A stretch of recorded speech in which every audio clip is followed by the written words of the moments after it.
The moment Dominic Varella's hand closed around her wrist in that dark alley, Evelyn Carter's invisible life shattered. She'd spent years perfecting the art of being nobody. The waitress no one remembered, the woman no one wanted.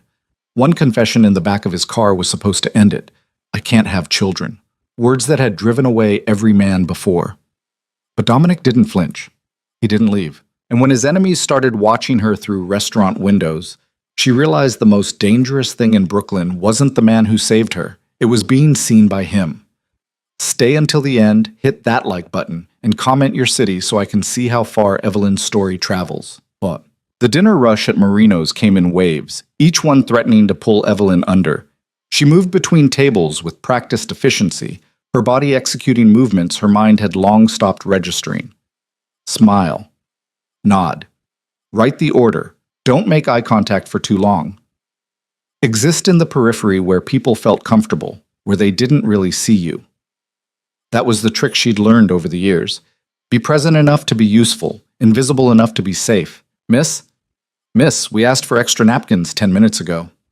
Evelyn turned to table 12, where a woman in an expensive coat was looking at her with that particular expression, the one that said she'd already decided Evelyn was incompetent before she'd even spoken. I apologize. I'll get those right away. In the kitchen, Marco was shouting in Italian at one of the line cooks.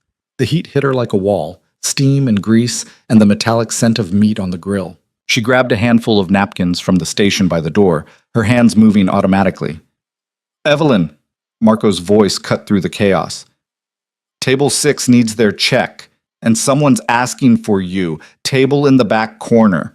She glanced toward the dining room, but couldn't see the back corner from where she stood. Asking for me specifically? That's what he said. Marco shrugged. Big tipper type. Don't screw it up. Evelyn delivered the napkins first, enduring the woman's pointed sigh, then grabbed the check for table 6. As she moved through the restaurant, she caught a glimpse of the back corner booth. The man sitting there didn't belong in Marino's.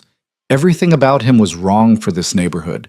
The cut of his suit, the way he sat perfectly still while everyone else fidgeted and gestured, the space that seemed to exist around him even in a crowded room. 2 other men flanked the booth, standing rather than sitting, their eyes constantly moving. Evelyn's stomach tightened. She'd seen men like this before.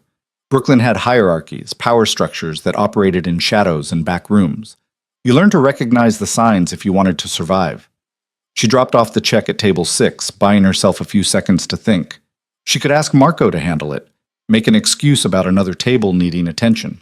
But that would only draw more attention, and attention was exactly what she'd spent 5 years learning to avoid. When she finally approached the back booth, one of the standing men shifted to block her path. Up close, he was massive, 6'4" at least, with a scar running from his eyebrow to his cheekbone. I'm Evelyn. Someone asked for me? The scarred man glanced at his companion, who nodded slightly. Then he stepped aside.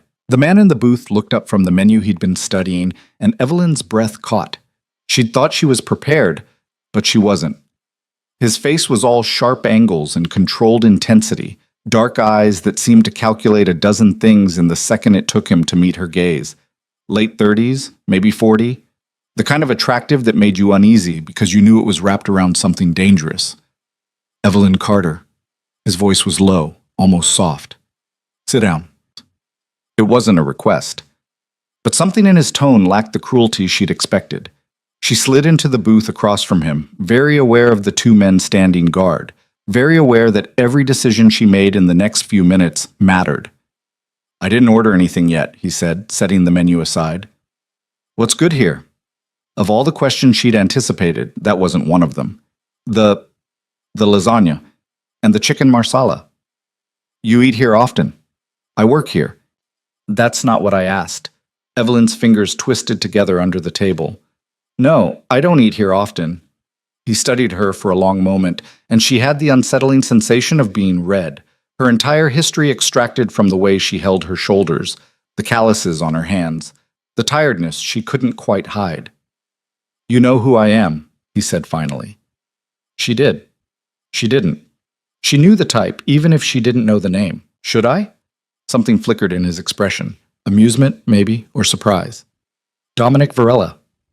The name landed like a stone in water, ripples spreading outward. She'd heard it before, in the careful whispers of the kitchen staff, in the way certain customers' tabs got comped without explanation. Varela. One of the old families, the ones who'd built Brooklyn before Brooklyn knew what it was becoming. What do you want? The words came out before she could stop them, sharper than she'd intended. Dominic leaned back slightly.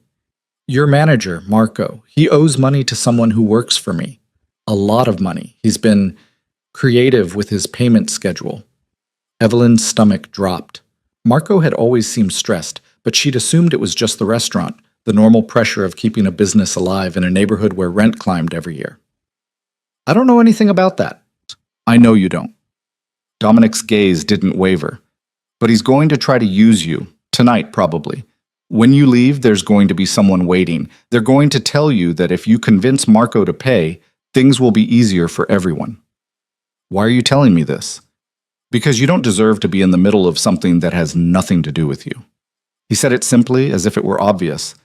And because I'm going to make sure it doesn't happen. Evelyn's pulse hammered in her throat. I don't need protection. Everyone needs protection. Some people just don't know it yet. Dominic pulled a card from his jacket pocket, sliding it across the table. Heavy stock, expensive, a phone number, nothing else. When you leave tonight, my driver will be outside, black Mercedes. He'll take you home. I take the subway. Not tonight. She stared at the card, this small rectangle that felt like a trap disguised as a courtesy. Men didn't do things without wanting something back. She'd learned that lesson young, learned it thoroughly. What do you want from me? Nothing. Nobody does something for nothing.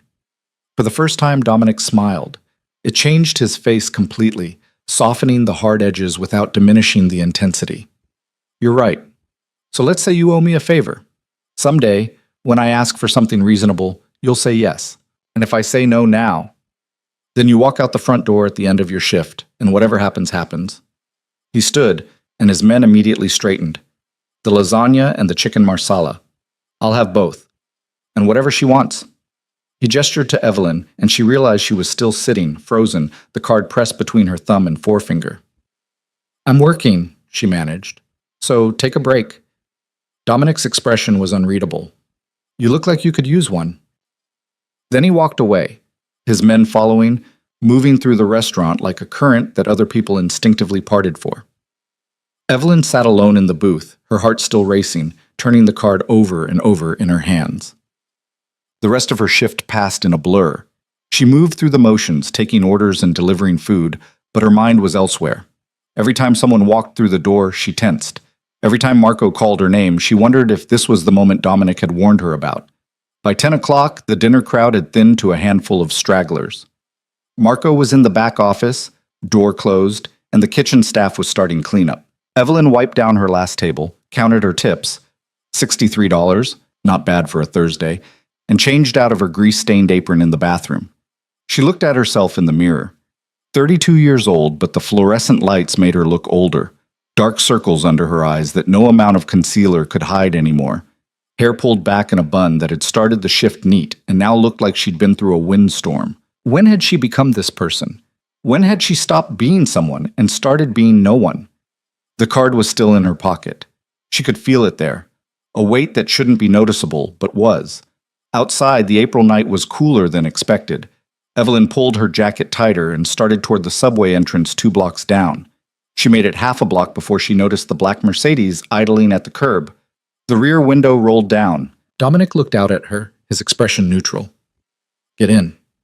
I said I didn't need... I know what you said. Get in anyway.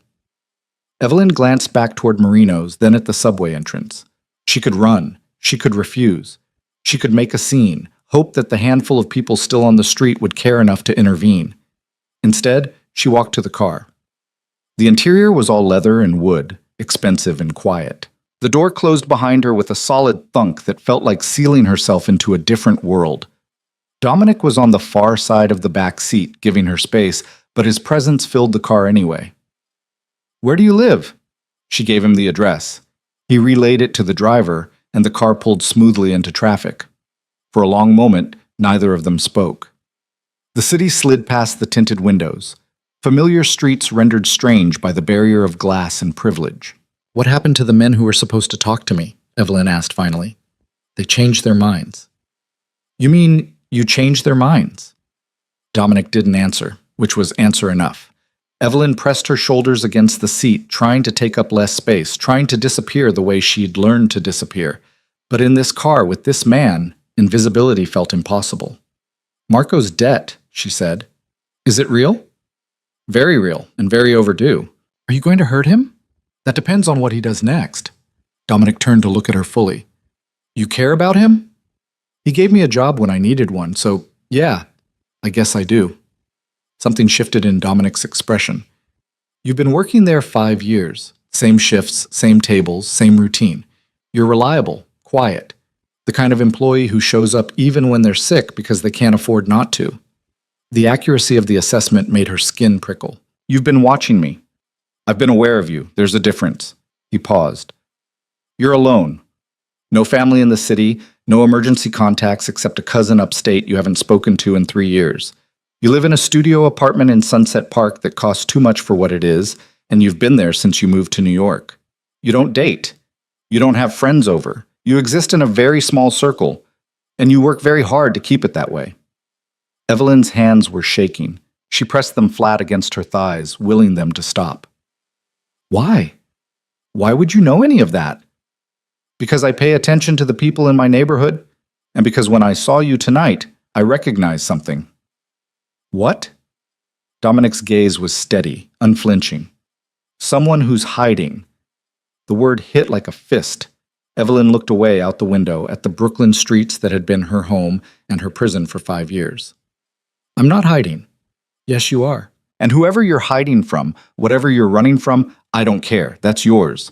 But as of tonight, you're also visible. My men saw me talk to you. Other people saw me send them away. In my world, that means something. I didn't ask for that. I know. His voice softened slightly. But it happened anyway. The car turned onto her street, pulling up in front of her building. The driver didn't get out, didn't move. Evelyn reached for the door handle, but Dominic's next word stopped her. The favor I mentioned, I'm calling it in now. Her hand froze. Already? Have dinner with me, tomorrow night. Somewhere nice, somewhere public. Be seen with me again. Evelyn turned back to face him. Why? Because if you're going to be associated with me, it needs to be clear that it's by choice. That you're not just some random woman I spoke to once. In my world, perception is everything. And right now I need people to perceive that you matter. I don't understand. Dominic leaned forward slightly, and she caught the scent of expensive cologne mixed with something else. Coffee, maybe, or whiskey. You will. Say yes, Evelyn. She should say no. Every instinct she'd honed over 5 years of staying invisible screamed at her to refuse, to get out of the car, to go back to her studio apartment and her quiet life and pretend this night had never happened. But she'd already been seen, already been marked, and something in the way Dominic looked at her, not like she was nothing, not like she was something to use, but like she was a person whose answer actually mattered, made her want to say yes. One dinner, she heard herself say. One dinner, Dominic agreed. My driver will pick you up at 7. Evelyn got out of the car, her legs unsteady on the sidewalk. The Mercedes pulled away smoothly, taillights disappearing into the night. She stood there for a long moment, the April wind cutting through her jacket before she finally walked inside. Her apartment was exactly as she'd left it. Small, clean, impersonal. The kind of place where nothing had changed in 5 years because change meant risk, meant being noticed, meant opening yourself up to the possibility of loss. She locked the door, checked it twice, then sank onto the edge of her bed. The card Dominic had given her was still in her pocket. She pulled it out, studying the number printed there in simple black ink.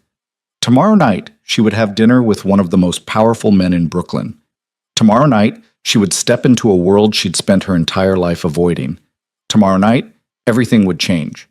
But tonight, she was still Evelyn Carter, the invisible waitress from Marino's.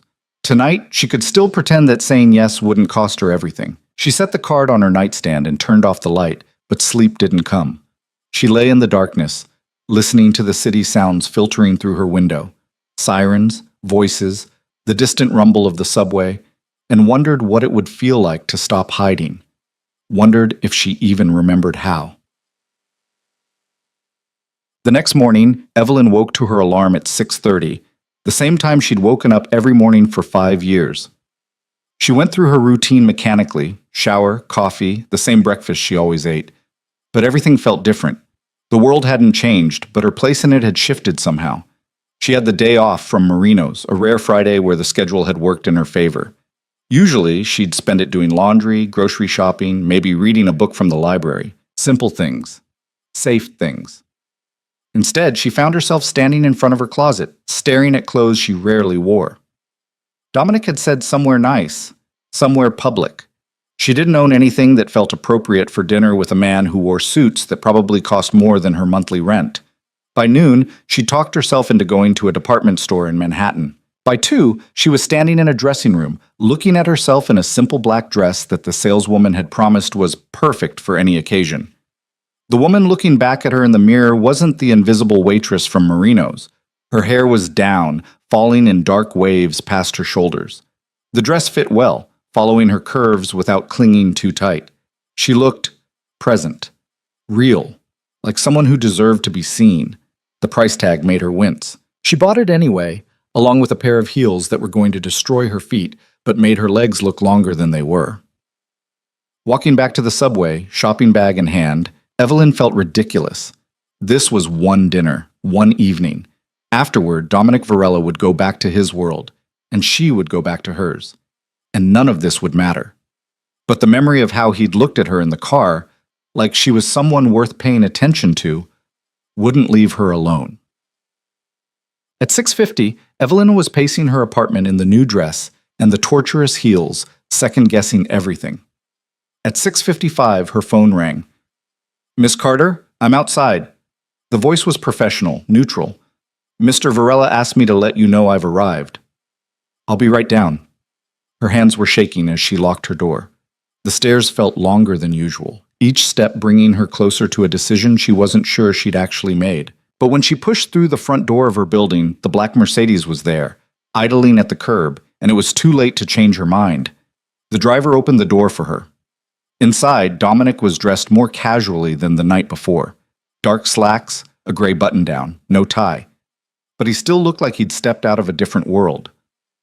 "You look beautiful," he said as she settled into the seat. Evelyn's cheeks heated. "Thank you." The car pulled into traffic, heading toward Manhattan. Dominic was watching her, and she forced herself to meet his gaze rather than looking away. "Where are we going?" she asked. "A place in Tribeca. Italian, since you seem to know your way around Italian food." "I serve it. That's different from knowing it." "Fair point." He paused. "Are you nervous?" "Should I be?" "No, but you are anyway." Evelyn looked down at her hands, folded in her lap. "I don't do this. I don't go to dinner with people I don't know. I don't get in cars with strange men. I don't—" "I'm not asking you to be someone you're not," Dominic interrupted gently. "I'm asking you to have dinner with me, that's all." "That's not all, though, is it? You said perception matters. You said people need to see me with you. That's not just dinner, that's a performance."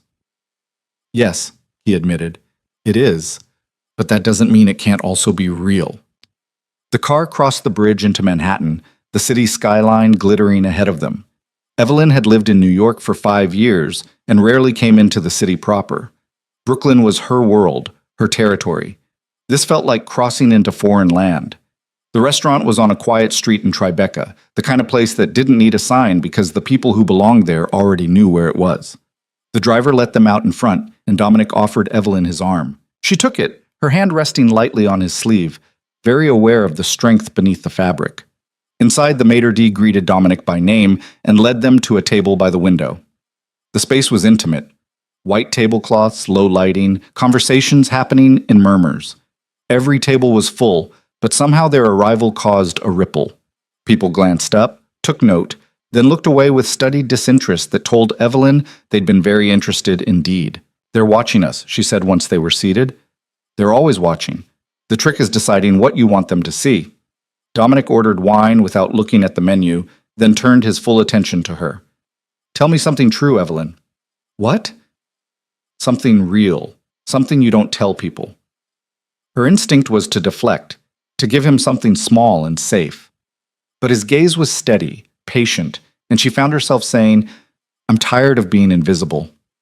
Then stop. It's not that simple. It is, actually. You just decide to be seen. He leaned back as the waiter brought their wine, waited until they were alone again. You think hiding keeps you safe, but all it does is make you smaller, says the man who probably has bodyguards watching this restaurant right now. Dominic smiled. 2, actually. One outside, one at the bar. And you're right, I have resources you don't. But resources don't protect you from yourself. The wine was deep red, rich. Evelyn took a sip, letting it warm her throat.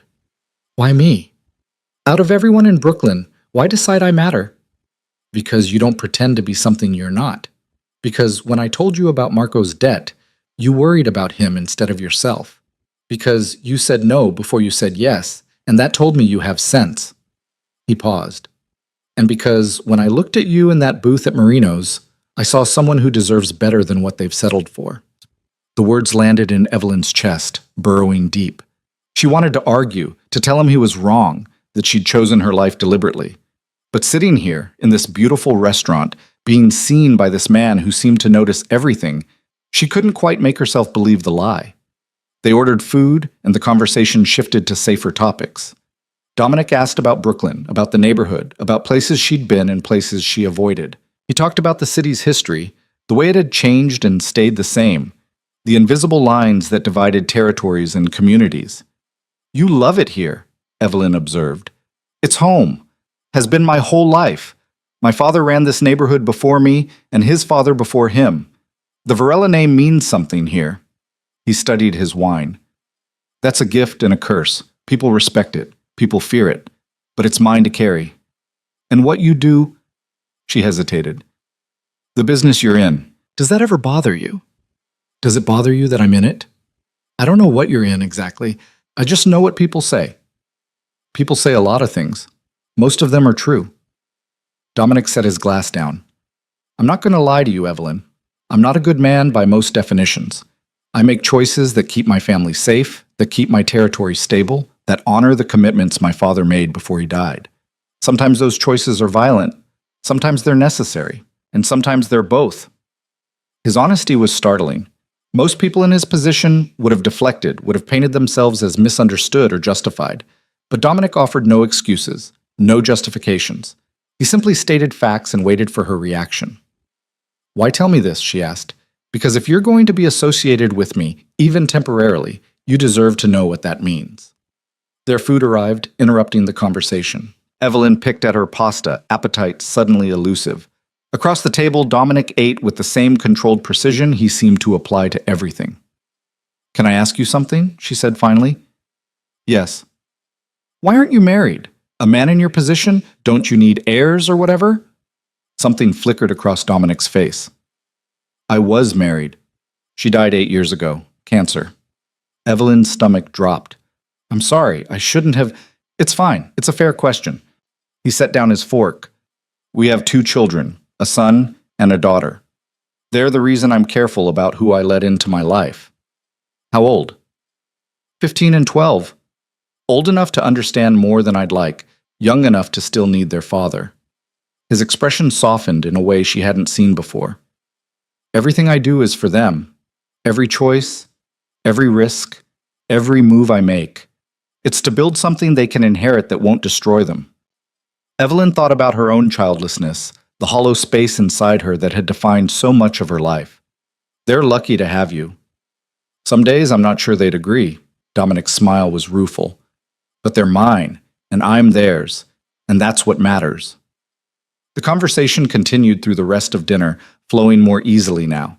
Dominic was surprisingly funny when he wanted to be, with a dry wit that caught her off guard. He asked about her life before Brooklyn, and she found herself telling him things she hadn't told anyone, about growing up in a small town upstate, about the relationship that had ended badly, about coming to the city with nothing and building a life from scratch. She didn't tell him everything. Some wounds were too deep, too personal. But she told him enough that when the check came and he paid without looking at the total, she felt like he'd seen more of her than anyone had in years. Outside, the night was cool and clear. Dominic offered his arm again, and they walked slowly back to where the Mercedes was parked. The driver appeared from somewhere, opening the door, and Evelyn slid inside. As the car pulled into traffic, heading back toward Brooklyn, the comfortable silence from dinner gave way to something heavier. Evelyn could feel the evening ending, could feel herself returning to her regular life, and something in her chest ached at the thought. "Thank you," she said quietly, "for dinner. For all of this. You fulfilled your favor. I should be thanking you." "Is this it, then? We go back to our separate lives?" Dominic turned to look at her, and in the dim light of the car, his expression was impossible to read. "Do you want it to be?" The question hung between them, weighted with possibilities. Evelyn knew what the smart answer was, knew what the safe answer was. But she'd spent 5 years being smart and safe, and it had left her alone in a studio apartment, invisible to everyone, including herself. "No," she heard herself say. "I don't." Dominic reached out, his hand covering hers where it rested on the seat between them. His palm was warm, his grip firm but gentle.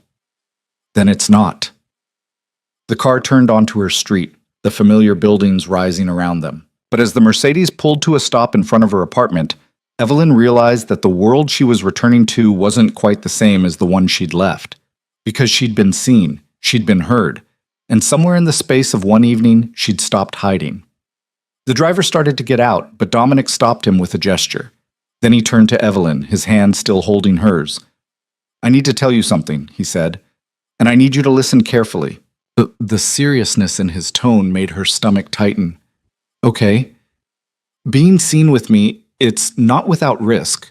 There are people who would use you to get to me, people who would see you as a weakness, as leverage. I have resources, I have protection, but I can't guarantee your safety every moment of every day." He paused. "So I need you to decide, right now, before this goes any further. Do you want to keep being seen, or do you want to go back to being invisible?" Evelyn looked down at their joined hands, his darker skin against her paler, the contrast somehow beautiful. She thought about her studio apartment waiting upstairs, about her shifts at Marino's, about the life she'd built that was small and safe and suffocating. She thought about the way Dominic had looked at her across the dinner table, like she was someone worth knowing, like she mattered. "I can't have children?" she said suddenly, the words spilling out before she could stop them. "I found out 6 years ago. Some kind of genetic thing. And I know that doesn't matter for dinner or for whatever this is, but if you're talking about something more, something real, I needed you to know that, because every man I've ever told has left, every single one. So if that's going to be a problem, if that changes things, I'd rather know now." She was rambling, she knew, but she couldn't seem to stop. This was the truth she'd been hiding, the reason she'd stopped trying to build anything permanent with anyone. The flaw that defined her, that made her less than whole. Dominic's grip on her hand tightened slightly. "Look at me." She forced herself to meet his gaze. "I have 2 children," he said slowly, deliberately. "I'm not looking for someone to give me more. I'm looking for someone who sees me as more than what I do, more than the name I carry. Someone who can handle the truth of my life without trying to change it or run from it." He lifted her hand to his lips, pressing a kiss to her knuckles that sent heat racing up her arm. "Your ability to have children has nothing to do with your worth, Evelyn. Nothing. And any man who made you feel otherwise was a fool." Tears pricked at the corners of her eyes. She blinked them back, but one escaped, tracking down her cheek. Dominic reached up with his free hand, brushing it away with his thumb. "So I'll ask you again," he said softly. "Do you want to keep being seen?" Evelyn's throat was tight, her heart pounding so hard she could hear it, but when she spoke, her voice was steady. "Yes." "Then I'll see you tomorrow." "Tomorrow?" "I'm having people over for Sunday dinner. Family, mostly. I want you there." The progression from one dinner to family gatherings felt too fast, too much, but Evelyn found herself nodding anyway. "What time?" 3. "Dress casual." He smiled slightly. "And bring your appetite. My mother cooks like she's feeding an army." "Your mother?" "She lives with me, helps with the kids. You'll like her." He paused. "Or you'll hate her. It's honestly a coin flip." The casual humor broke the tension. Evelyn laughed, the sound surprising her. "I'll take my chances." Dominic released her hand, and immediately she missed the warmth of his touch. "Get some sleep, Evelyn, and lock your door, all the locks." "I always do." "I know." But do it anyway. She got out of the car, her legs shaky in the tortuous heels. The Mercedes didn't pull away until she was inside the building, the door locked behind her. She climbed the stairs to her apartment, let herself in, and stood in the middle of her small living space, her mind racing. Sunday dinner with Dominic's family. Sunday dinner with his mother and his children, and whoever else was part of his world. She should be terrified, should be planning excuses, ways to back out gracefully. Instead, she was already wondering what to wear. Evelyn kicked off the heels, hung up the dress, and crawled into bed still wearing her makeup. Through the window, Brooklyn hummed its usual nighttime song. But for the first time in 5 years, Evelyn Carter felt like she was part of it rather than just existing beside it.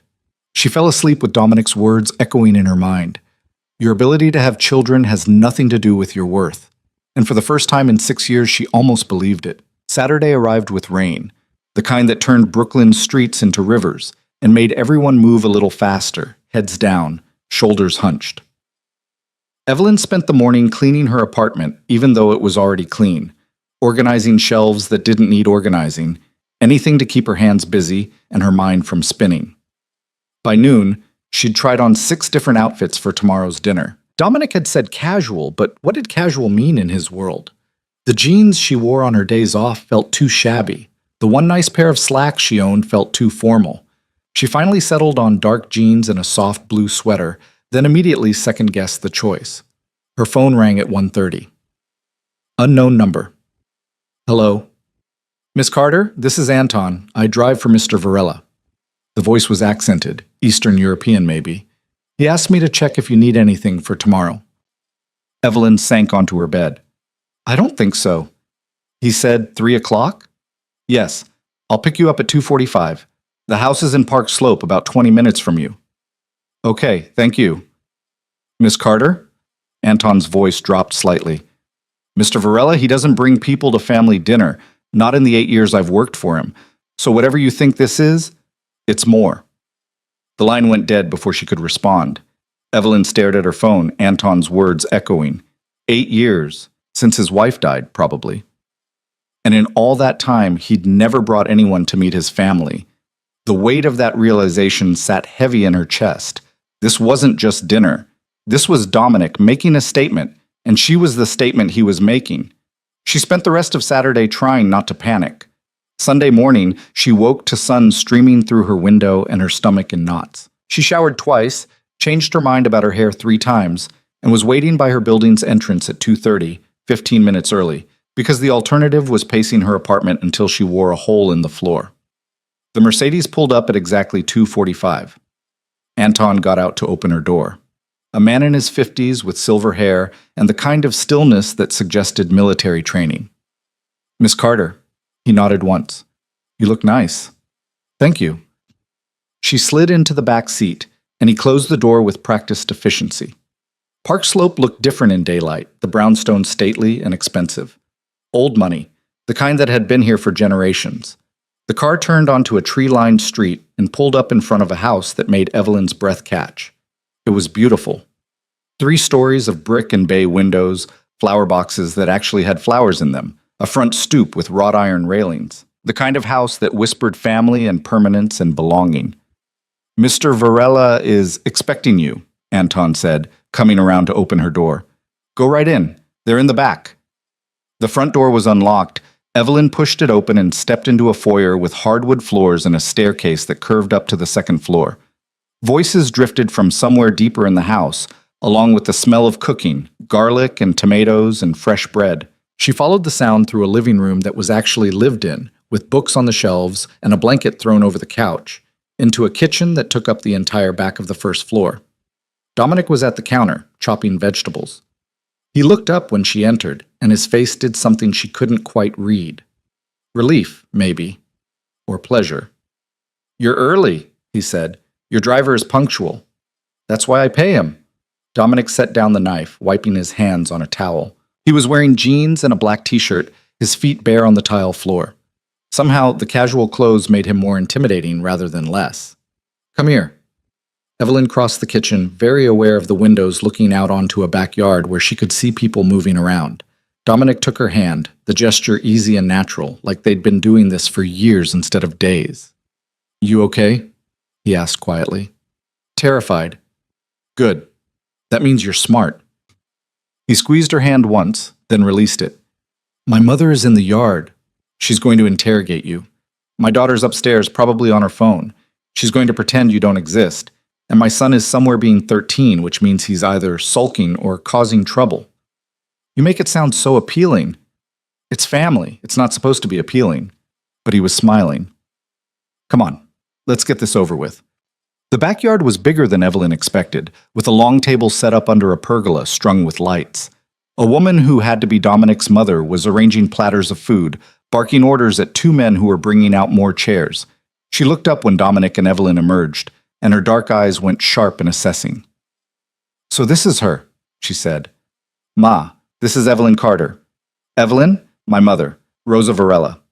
Rosa wiped her hands on her apron and crossed to them. She was maybe 5'3", with gray hair pulled into a bun, and the kind of presence that made her seem much taller. She looked Evelyn up and down with the thoroughness of a general inspecting troops. You're very pretty, she said finally, but pretty doesn't mean much in this family. Can you cook? Ma, I'm asking a question. Rosa's gaze didn't leave Evelyn's face. Can you? Yes, Evelyn said, finding her voice. Not as well as whatever you're making, but yes. We'll see. Rosa turned to Dominic. The rosemary is on the counter. Don't forget to put it on the lamb like I told you. I won't forget. You always forget. But Rosa's expression softened slightly. Go help your son with the chairs. They're crooked. Dominic squeezed Evelyn's shoulder once, a silent apology or encouragement or both, then headed toward where a teenage boy was indeed arranging chairs with maximum inefficiency. Rosa watched him go, then turned back to Evelyn. Walk with me. It wasn't a request. Evelyn followed Rosa across the yard, away from the table and the other people, to a garden bed bursting with herbs and vegetables. My son tells me you work at Marino's, Rosa said, kneeling to pull a weed from between the basil plants. Yes, I've been there 5 years. Hard work, waiting tables. People treat you like furniture. Rosa yanked another weed more viciously than necessary. My mother was a waitress, broke her back for 30 years so her children could have better. Evelyn knelt beside her, unsure what else to do. It's honest work. All work is honest if you do it with pride. Rosa sat back on her heels, studying Evelyn with those sharp eyes. My son doesn't bring women here, not since Maria died. You know about Maria? He mentioned her. I'm sorry for your loss. Everyone's sorry. Sorry doesn't bring her back. Rosa's voice was matter-of-fact rather than bitter. She was a good woman, strong, smart. She knew what this family was and loved us anyway. She paused. Are you strong, Evelyn Carter? The question felt like a test, but Evelyn didn't know the right answer. I don't know. I've survived things. Maybe that's the same thing. It's not, but it's a start. Rosa stood, brushing dirt from her knees. You look at my son like you're waiting for him to hurt you. Has he? No. Will you run the first time things get hard? Evelyn thought about her studio apartment, her careful invisibility, the 5 years she'd spent hiding. I don't know. At least you're honest. Rosa picked up a basket full of tomatoes. Come, help me bring out the food. And if you break my good serving bowl, I'll feed you to my son's associates. The threat was delivered with such casual authority that Evelyn couldn't tell if she was joking. She followed Rosa back to the table, carrying a platter of bread that was still warm from the oven. More people were arriving now. Men in expensive casual clothes, women who moved with the confidence of people who belonged. They greeted Dominic with easy familiarity, clasping his hand or kissing his cheek, and every single one of them noticed Evelyn. She could feel the weight of their attention, the questions they weren't asking. The teenage boy, Dominic's son, was watching her with open curiosity.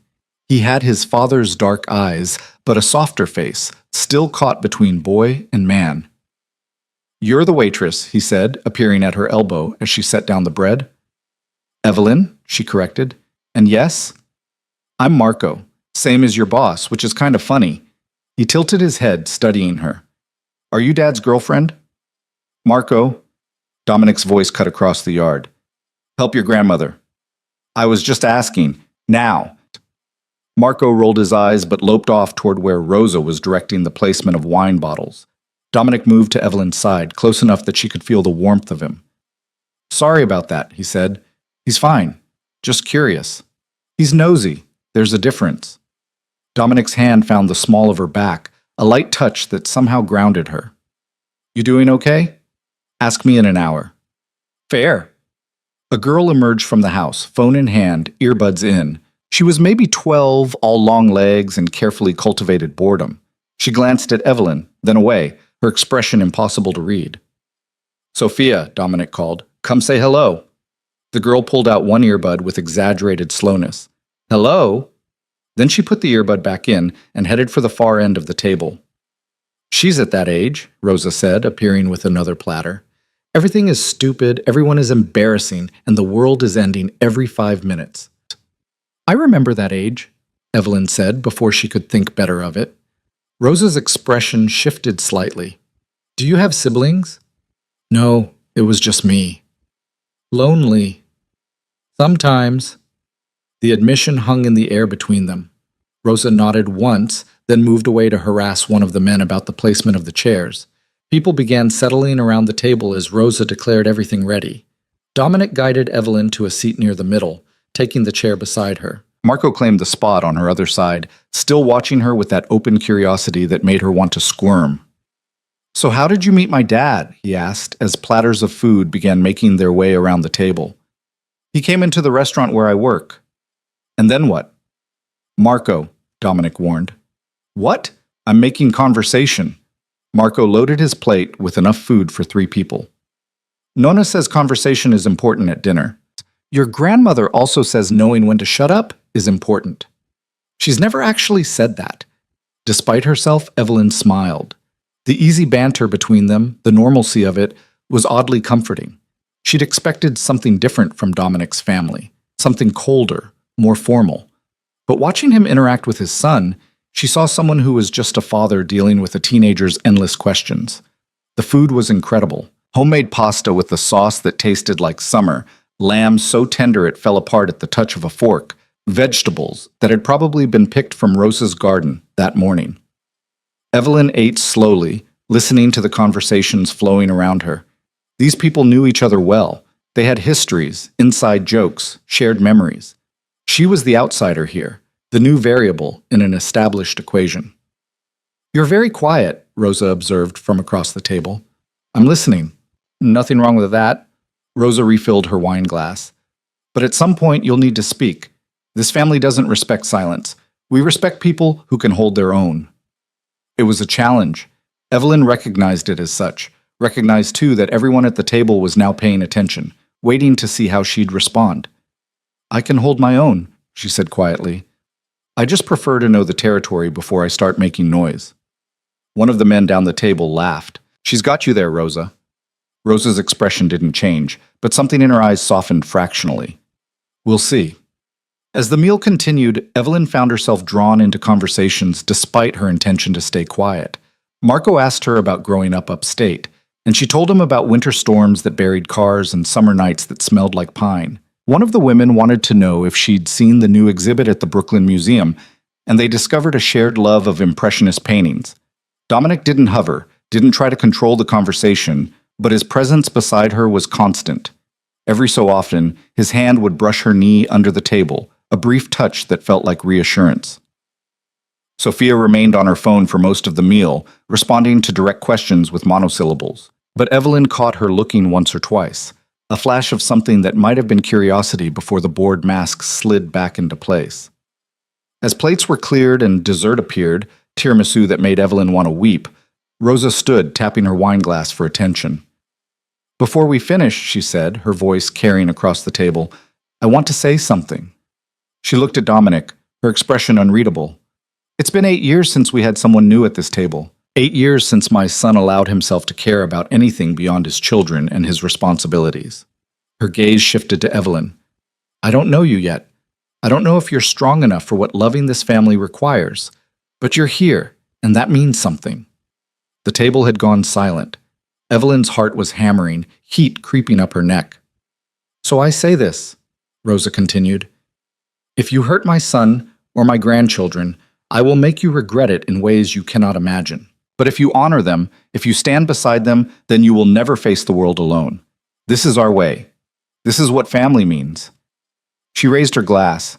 Everyone else did the same, a choreographed motion that spoke of years of similar toasts. Evelyn lifted hers with shaking hands. "To family," Rosa said. "To family," the table echoed. Evelyn drank, the wine bitter and sweet on her tongue. Across from her, Sophia had finally put down her phone and was watching with something that looked almost like hope. As the gathering broke up, some people heading inside, others lingering in the yard, Marco cornered Evelyn by the dessert table. "Can I ask you something?" he said. "I guess." "Are you going to stick around? Like, actually?" His expression was earnest, younger than his 13 years. "Because Dad's been alone for a long time, and I know he acts like he doesn't care, but he does. And if you're just going to leave—" He trailed off, but Evelyn understood. He was protecting his father, or trying to. "I can't promise anything," she said honestly. "Your dad and I just met, but I'm not planning to leave. Not right now." "Okay." Marco grabbed another piece of tiramisu. "Just so you know, Sophia pretends not to care about stuff, but she does. A lot. So if she's mean to you, it's because she's scared you'll disappear." "Thanks for the warning." "No problem." He headed back toward the house, then stopped. "Also, you're way nicer than Nonna made it sound like you'd be.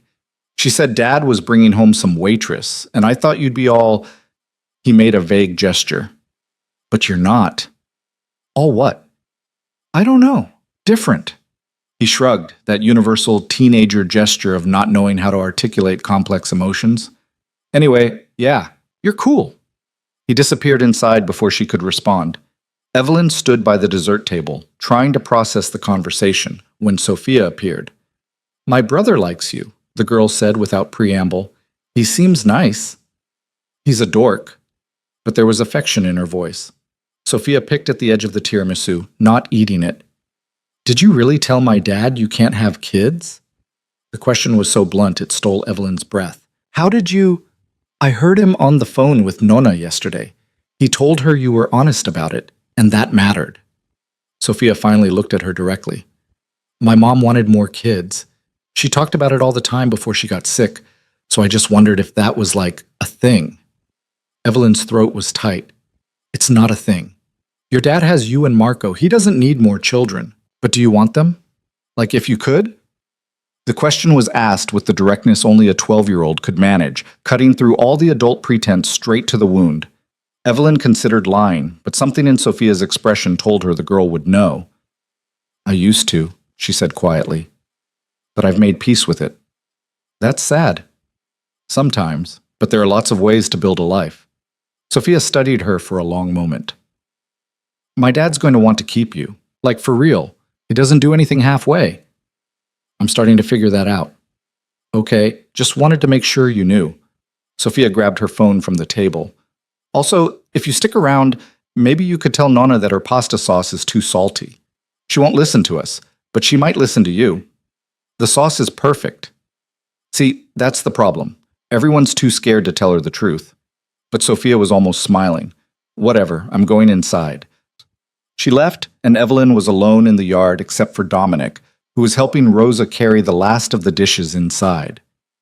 He caught her eye through the window and nodded toward the garden. Evelyn followed, meeting him beside Rosa's vegetable beds. "You survived," he said. "Barely." "My mother likes you." If she didn't, she would have said something much worse than what she said. "That was her being nice?" Dominic smiled. "That was her giving you a chance, which is more than she's given anyone in 8 years. He reached out, tucking a strand of hair behind her ear. "How are you really doing?" "I don't know. Your family is—" She searched for the right word. "A lot." "They are, and this is them on their best behavior." "That's terrifying." "Yeah." His hand lingered near her face, thumb brushing her cheekbone. "I'm glad you came." "Me too, I think." They stood there in the growing darkness, the sounds of the house muffled by distance and the garden surrounding them. Evelyn could see people moving through the lit windows, could hear Rosa's voice giving orders, could feel the weight of having been welcomed into something bigger than herself. "Dominic?" "Yeah?" Your daughter asked me if I wanted kids, like if I could have them. His expression didn't change, but something in his eyes sharpened. What did you tell her? The truth, that I used to, that I've made peace with it. She paused. Was that okay? You don't need my permission to answer honestly. He stepped closer, his hand moving to her waist. Sophia lost her mother when she was 4. She doesn't remember her as well as Marco does, and that hurts her. So she tests people, pushes them away before they can leave on their own. I figured. I'm not asking you to be her mother. I'm not asking you to be anything except yourself. But if you stay, when you stay, she's going to test you harder. They both will. When I stay? Evelyn's heart was racing. You sound pretty sure of that. I am. Dominic's grip on her waist tightened slightly. Because I don't do this. I don't bring women to family dinners. I don't introduce people to my children. I don't let anyone close enough to matter. But you're here, Evelyn. You're already close, and I'm not letting you go without a fight. The declaration should have scared her, should have sent her running back to her studio apartment and her safe, invisible life. But standing in this garden, with this man's hands on her waist and his family's voices drifting through the windows, all Evelyn felt was something that might have been relief. I'm not going anywhere, she said. Dominic kissed her then, his mouth on hers sure and possessive and gentle all at once. Evelyn's hands fisted in his shirt, pulling him closer, and for a moment the world narrowed to just this. The taste of wine on his lips, the solid warmth of him against her, the feeling of being wanted not despite her flaws but because of her honesty about them.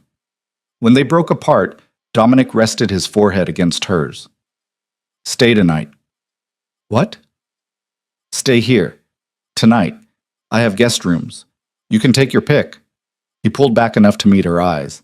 I know it's fast. I know this is all moving faster than it probably should, but I want you here. I want to wake up and have coffee with you before I drive you home. I want Marco to annoy you at breakfast and Sophia to ignore you over pancakes. I want... He stopped. I just want you here. Evelyn thought about her empty apartment waiting in Sunset Park, thought about going back alone, spending the night replaying every moment of this day, wondering if she'd imagined the intensity of it all. Okay, she heard herself say. I'll stay. Something in Dominic's expression eased. He kissed her again, softer this time, then took her hand and led her back toward the house. Inside, Rosa was directing cleanup with military precision. She looked up when they entered, took in their joined hands, and nodded once. The blue room is made up, she said to Dominic. Second floor, end of the hall. Thanks, Ma. Rosa turned to Evelyn. There are towels in the bathroom. Help yourself to anything you need. She paused. And tomorrow morning, I expect you at breakfast, 7:30. Don't be late. It was phrased as a command, but Evelyn heard the acceptance underneath. I won't be. Dominic showed her upstairs past family photos lining the walls. Him younger, his wife beautiful and laughing, the children as babies. The blue room was at the end of the hall, decorated simply but comfortably. A queen bed, a dresser, windows overlooking the backyard. Bathrooms across the hall, Dominic said. I'm at the other end if you need anything. You're not... Evelyn caught herself. Never mind. Not what? Staying with you? He shook his head. Not tonight. When we do that, I want you sure. I want you choosing it, not just going along because things are moving fast. The consideration in his words made her chest ache. Thank you. Get some sleep. Tomorrow starts early in this house. He kissed her forehead, then left, closing the door softly behind him. Evelyn sat on the edge of the bed, her mind spinning. She'd woken up this morning in her own apartment, terrified of coming here. Now she was spending the night in Dominic Varela's guest room, having been accepted, tentatively, warily, by his family. Her phone buzzed, a text from a number she didn't recognize. This is Sophia. Dad told me to text you. The Wi-Fi password is Rosa1947, all one word. Also, there are spare toothbrushes under the sink if you need one. Don't tell Nonna I told you the password. Evelyn smiled, despite herself. She texted back, Thank you. Your secret is safe with me. 3 dots appeared, then disappeared. Then, cool. Night. Evelyn got ready for bed using the spare toothbrush Sophia had mentioned, washing her face with hand soap, changing into the t-shirt she found folded on the dresser. One of Dominic's, she realized, catching his scent on the fabric. She lay in the unfamiliar bed, in this unfamiliar house and waited for the panic to hit. For the voice in her head that always told her she was making a mistake, that she should run, that letting people close only led to pain. But the panic didn't come. Instead, she drifted off to the sound of Marco and Sophia arguing about something in the hallway, Rosa's voice telling them to quiet down. The foundation of this house settling around her like an embrace. For the first time in 6 years, Evelyn fell asleep in a home that felt like it might, someday, be hers. Evelyn woke to voices outside her door and the smell of coffee drifting up from the kitchen. For a disoriented moment, she didn't know where she was. Then memory rushed back. Dominic's house, family dinner, agreeing to stay the night. Her phone showed 6:45. She had 45 minutes before Rosa's mandated breakfast. She showered quickly in the bathroom across the hall, grateful that someone had left a stack of clean towels on the counter, and dressed in yesterday's clothes because they were all she had. When she came downstairs, the kitchen was already alive with activity. Rosa stood at the stove, flipping what looked like a dozen pancakes simultaneously. Marco was at the table, still in pajamas, his hair sticking up at odd angles. Sophia sat across from him, scrolling her phone with one hand while eating cereal with the other. "Good morning," Evelyn said, feeling intrusive in this family routine. "Coffee's on the counter," Rosa said without turning around. "Mugs in the cabinet above. Milk in the fridge if you need it." Evelyn poured herself a cup, the ceramic warm in her hands. Marco looked up from his own phone and waved. Sophia didn't acknowledge her at all, but Evelyn was starting to understand that was just how the girl operated. "Dad's on a call," Marco offered. "He'll be down in a minute." Evelyn took a seat at the kitchen island, trying to look like she belonged there. Rosa slid a plate of pancakes in front of her without asking if she wanted any, along with butter and syrup and a bowl of fresh fruit. "Eat," Rosa commanded. "You're too thin." "I'm not." "You're too thin," Rosa repeated, brooking no argument. "In this house, we feed people properly." Marco snorted. "Nona thinks everyone is starving. Last week she told me I was wasting away, and I eat like 4 meals a day." "You're a growing boy. That's different." Rosa pointed her spatula at him. "And put your phone away at breakfast." "How many times do I have to tell you?" "But Sophia's on hers." "Sophia's a lost cause. You're not." "Phone. Away." Marco grumbled but complied, shoving his phone into his pajama pocket. Evelyn ate a bite of pancake to hide her smile. It was incredible, fluffy and sweet, better than anything she'd ever made herself. Dominic appeared a few minutes later, dressed for business in dark slacks and a crisp white shirt, phone still pressed to his ear. He caught Evelyn's eye and mouthed, "Sorry," before disappearing into what looked like a home office. "Monday mornings are always like this," Marco explained. "Dad has calls with people in Europe, so he's up early." Rosa set another plate of pancakes on the table. "Evelyn, after breakfast, I need you to run an errand with me." It wasn't a request. Evelyn swallowed her bite of pancake. "Of course. What kind of errand?" "The market. I need fresh vegetables for dinner tonight, and my regular delivery boy is sick." Rosa poured herself coffee, adding enough sugar to qualify as dessert. "You drive?" "I don't have a car. I meant, do you know how to drive?" "Yes, but..." "Good. You can drive me. My eyes aren't what they used to be, and the traffic makes me nervous." Sophia looked up from her phone, a flicker of interest crossing her face. "Nona, you've never been nervous about anything in your life." "Shows what you know," Rosa shot back. "Finish your cereal. You're going to be late for school." "It's Monday. I hate Mondays." "Everyone hates Mondays. That's why they invented coffee." Rosa turned back to Evelyn. "We'll leave at 9. Dress comfortable." Before Evelyn could respond, Dominic emerged from his office. Phone call apparently finished. He went straight to the coffee pot, poured a cup, and downed half of it before speaking. "Good morning," he said, his voice rough with exhaustion. "Trouble?" Rosa asked. "Nothing I can't handle." He refilled his cup and finally looked at Evelyn properly. "You sleep okay?" "Yeah, the room was great." "Good." He grabbed a piece of bacon from a plate on the counter. "I have meetings all morning, but I'll be back by 3. We need to talk." The word sent a chill down Evelyn's spine. "About what?" "Later." His expression was unreadable. "Ma, you're taking her to the market? Someone has to teach her how we do things around here." Dominic's mouth twitched. "Be nice to her." "I'm always nice." "You're many things. Nice isn't usually one of them." But he kissed Rosa's cheek before heading toward the front door. He paused next to Evelyn's chair.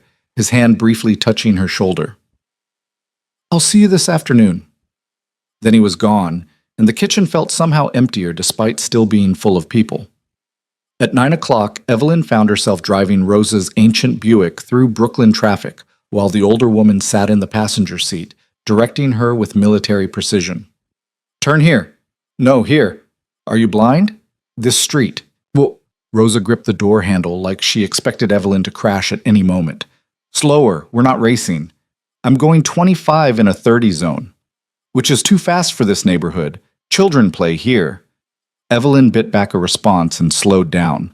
The market Rosa directed her to was in Red Hook, a sprawling building that smelled like fish and fresh bread and a dozen other things she couldn't identify. Inside, vendors called out prices in multiple languages, and the crowd moved with the kind of organized chaos that only made sense if you knew the unwritten rules. Rosa moved through it all like a general surveying her domain. She knew everyone by name, argued prices with the kind of ferocity that suggested it was more sport than actual negotiation, and inspected produce with an eye that missed nothing. "Feel this tomato," she said, shoving one at Evelyn. "Tell me if it's ripe."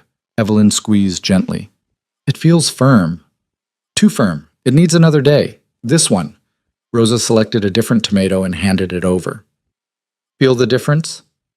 Evelyn couldn't really feel a difference, but she nodded anyway. Rosa saw right through her. "You're lying, but that's okay. You'll learn." She moved to the next stall, this one selling fresh pasta. "When my husband was alive, I did this every Monday. He would complain that we spent too much, that the grocery store was cheaper, but he ate every meal I made and never complained about the food." Her expression softened in a way Evelyn hadn't seen before. "He's been gone 12 years. I still come every Monday." "I'm sorry for your loss." Rosa waved a hand dismissively. "Everyone dies. The trick is living in a way that matters before you do." She bought 3 pounds of fresh pasta, haggling over the price, even though Evelyn suspected she would have paid double without complaint. "My son tells me you've been alone a long time." "He shouldn't have told you that. He tells me everything important. That's how family works." Rosa moved to a vegetable stall, inspecting eggplants with the focus of a surgeon. "Being alone isn't the same as being lonely. Which are you?" The question was too direct, too honest. Evelyn found herself answering anyway. "Both, I think." Rosa bought the eggplants, plus peppers and zucchini and a bunch of herbs Evelyn didn't recognize. "You know what my son does for a living?" "I know enough." "No, you don't. You know the rumors, the stories people tell. But do you know why he does it?" Evelyn shifted the growing number of bags in her arms. "To protect his family?" "That's part of it. But it's more than that." Rosa stopped walking, forcing Evelyn to stop too. The market bustled around them, but in that moment it felt like they were alone. "When Maria got sick, we tried everything, every treatment, every doctor, every possibility. But cancer doesn't care how much money you have or how many people you know. It takes what it wants." Her eyes were fierce, burning with old grief. Dominic couldn't save his wife, couldn't protect her from the one thing that mattered. So now he controls everything he can. Every street, every deal, every threat. Because if he can't save everyone, at least he can try. "That's a lot of weight to carry," Evelyn said quietly. "It is. And he's been carrying it alone since Maria died because he didn't trust anyone enough to share it." Rosa started walking again, slower this time. "Then you show up at Marino's and something shifts. My son doesn't shift easy, so I need to know, are you strong enough for what comes next?" "I don't know what comes next. Neither do we. But it's coming anyway." Rosa stopped at a stall selling fresh bread and bought 3 loaves without haggling, which told Evelyn this vendor was someone special. "You remind me of Maria, not in looks, you're different that way, but in the way you hold yourself, like you're waiting for the world to take another swing at you. Maria was like that too, at first. This life made her harder and softer at the same time. It'll do the same to you, if you let it." They finished shopping and loaded everything into the Buick's trunk. The drive back to Park Slope was quieter, Rosa apparently having said what she needed to say. But as they pulled up in front of the house, she placed her hand on Evelyn's arm. "One more thing," Rosa said. "Dominic said you can't have children. He told me because he knew I'd ask, and he wanted me to hear it from him instead of making assumptions." She paused. That doesn't matter to this family. We're not defined by blood. We're defined by loyalty. You understand? Evelyn's throat was tight. Yes. Good. Now help me carry these bags inside before the vegetables wilt. The rest of the morning passed in a blur of cooking and cleaning and trying to stay out of Rosa's way in the kitchen. Marco came home from school at 2:30, dumping his backpack by the door and immediately raiding the refrigerator. Sophia arrived 15 minutes later, earbuds in, and headed straight upstairs without speaking to anyone. At 3 o'clock exactly, Dominic walked through the front door. He looked tired, his shirt sleeves rolled up, his tie loosened. But when he saw Evelyn helping Rosa prep vegetables at the kitchen counter, something in his expression eased. "We need to talk," he said again. "Upstairs. Now." Rosa shot him a look. "Whatever you have to say can wait until—" "No, it can't." His voice was flat, brooking no argument. "Evelyn, please." The please was what made Evelyn set down her knife and follow him. He led her to his office on the first floor, a room she hadn't been in yet. Dark wood, floor-to-ceiling bookshelves, a desk that looked like it had witnessed 100 important decisions. Dominic closed the door and turned to face her, and for the first time since she'd met him, he looked uncertain. "Something happened this morning," he said. "During my calls. Someone took a picture of us. At the restaurant Friday night. It's making rounds in certain circles." Evelyn's stomach dropped. "What does that mean?" "It means people know you're important to me, and that makes you a target." He crossed to his desk, pulling up something on his computer. "I need you to look at this. Tell me if you recognize him." The screen showed a grainy photo of a man in his mid-40s, dark hair, forgettable features. Evelyn studied it, searching her memory. "I don't think so. Should I?" "His name is Vincent Calabrese. He works for a family that's been trying to move into my territory for the last year." Dominic's jaw was tight. "This morning, one of my people spotted him outside Marino's, watching, waiting." Fear spiked through her. "For what?" "For you." Dominic closed the laptop. "I've had someone on you since Friday night, just as a precaution. But this changes things. Calabrese isn't just watching anymore. He's making his interests known." "What does he want?" "To use you to get to me, to prove that even I can't protect what's mine." His hands clenched at his sides. "I'm not going to let that happen." Evelyn's mind was racing. "So what do we do? I stop seeing you? I go back to being invisible?" "No." The word was sharp, absolute. "You're past invisible. The moment we had dinner, the moment you stayed here last night, people saw. And in my world, being seen means you're part of the equation whether you want to be or not. Then what?" Dominic moved closer, his presence overwhelming in the small space.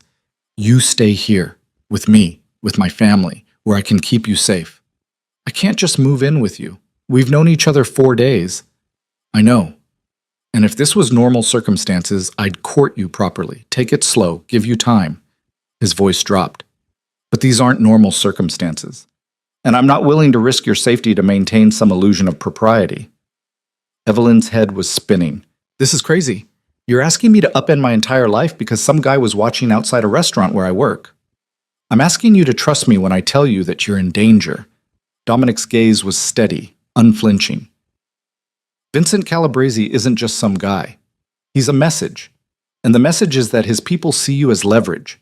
They will use you, hurt you, or worse to make a point to me." "So this is my fault for having dinner with you?" "No. This is my fault for not being more careful, for not anticipating how quickly they'd move." His hands came up to frame her face, gentle despite the intensity in his eyes. "But we can't change what's already done. We can only move forward." Evelyn wanted to argue, wanted to insist she could take care of herself. But the memory of feeling watched on her walk home Friday night, the way certain customers at Marino's had looked at her differently over the weekend, it all crystallized into understanding. "How long?" she asked. "How long would I need to stay?" "Until I neutralize the threat. A week, maybe 2. He paused. "Or longer, if you want." "If I want?" "I'm not going to lie to you, Evelyn. Having you here in my home with my family, it feels right. It feels like something I didn't know I was missing." His thumb brushed her cheekbone. "So yes, stay for safety. But stay longer if you want to see where this goes." A knock at the door interrupted them. Rosa's voice came through, sharp with concern. "Dominic, We have a problem. He dropped his hands from Evelyn's face and opened the door. Rosa stood there, her expression tight with anger. Marco's basketball coach just called, said 2 men were asking about him at practice today, asking what time he gets picked up, who picks him up, whether he walks home alone.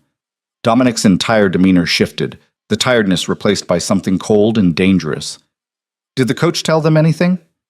Of course not. He knows better, but Dominic... Rosa's voice cracked slightly. They're going after the children. No one is going after anyone. Dominic's voice was ice. Call Anton. Tell him to pick up both kids from school tomorrow and every day until I say otherwise. And call Sophia's dance studio. Tell them the same thing. No one picks her up except Anton or me. Rosa nodded and hurried away. Dominic turned back to Evelyn, and she could see him recalculating, reassessing every variable. This isn't just about you anymore, he said. They're making it clear that everyone I care about is fair game. What are you going to do? What I always do, protect what's mine. He moved to his desk, pulling out his phone and typing rapidly. Anton will bring your things from your apartment tomorrow. Clothes, personal items, whatever you need. You're staying here, and that's not up for debate anymore. Dominic, I can't protect you if you're in Sunset Park sleeping alone in a studio apartment with a lock that wouldn't stop a determined teenager, much less someone Calabrese sends. His voice was hard now, all business. You want to argue with me? Fine. But do it from inside this house where I know you're safe. Evelyn opened her mouth to protest, then closed it. Because he was right. The fear coursing through her wasn't about losing her independence or moving too fast. It was about the very real danger that had appeared in her life simply because she'd said yes to dinner with the wrong man. Except he wasn't the wrong man. He was just a complicated one. Okay, she said. I'll stay. Something in Dominic's shoulders relaxed fractionally. Thank you. But I need to go to Marino's tonight. I'm scheduled to work, and if I don't show up, Marco will worry. Plus my tips. I need the money. You don't need the money. Don't. Evelyn cut him off. Don't offer to pay me or take care of me or whatever you're about to say. I work. I earn my own money. That doesn't change because I'm staying here. Dominic studied her for a long moment. Fine. But Anton drives you there and back, and one of my people will be inside the restaurant the entire shift. That's going to look suspicious. I don't care how it looks. Those are the terms. His expression softened slightly. I'm trying to keep you alive, Evelyn. Work with me here. She nodded, understanding she wasn't going to win this argument. Okay, but I leave at 4:30. My shift starts at 5. I'll have Anton ready. Dominic pulled her close, pressing a kiss to her forehead. I'm sorry. I'm sorry this is happening so fast. Sorry you're being dragged into something you didn't ask for. I knew what you were when I got in your car Friday night. Knowing and living it are different things. I'm starting to figure that out. The shift at Marino's was surreal. Anton dropped her off at the back entrance, and a man she'd never seen before, built like a linebacker, with watchful eyes, took a table in her section and ordered nothing but coffee for 4 hours. Every time someone new walked in, Evelyn's heart jumped. Every time a customer looked at her too long, she wondered if they were connected to Calabrese. Marco, her boss, pulled her aside during the dinner rush. You okay? You seem jumpy. Just a weird day. Tell me about it. Had 2 guys in here earlier asking about you. What time you work, where you live, whether you have a boyfriend. His expression was worried. I didn't tell them anything, but Evelyn, what's going on? She thought about lying, about brushing it off. But Marco had given her a job when she needed one, had always been decent to her. He deserved something closer to the truth. I'm seeing someone, she said carefully. And it's complicated, but I'm handling it. This someone. They dangerous? Sometimes, but not to me. Marco didn't look convinced. Listen, if you need time off, if you need to lay low for a while, I'm okay, really. She squeezed his arm. But thank you. The rest of the shift passed without incident.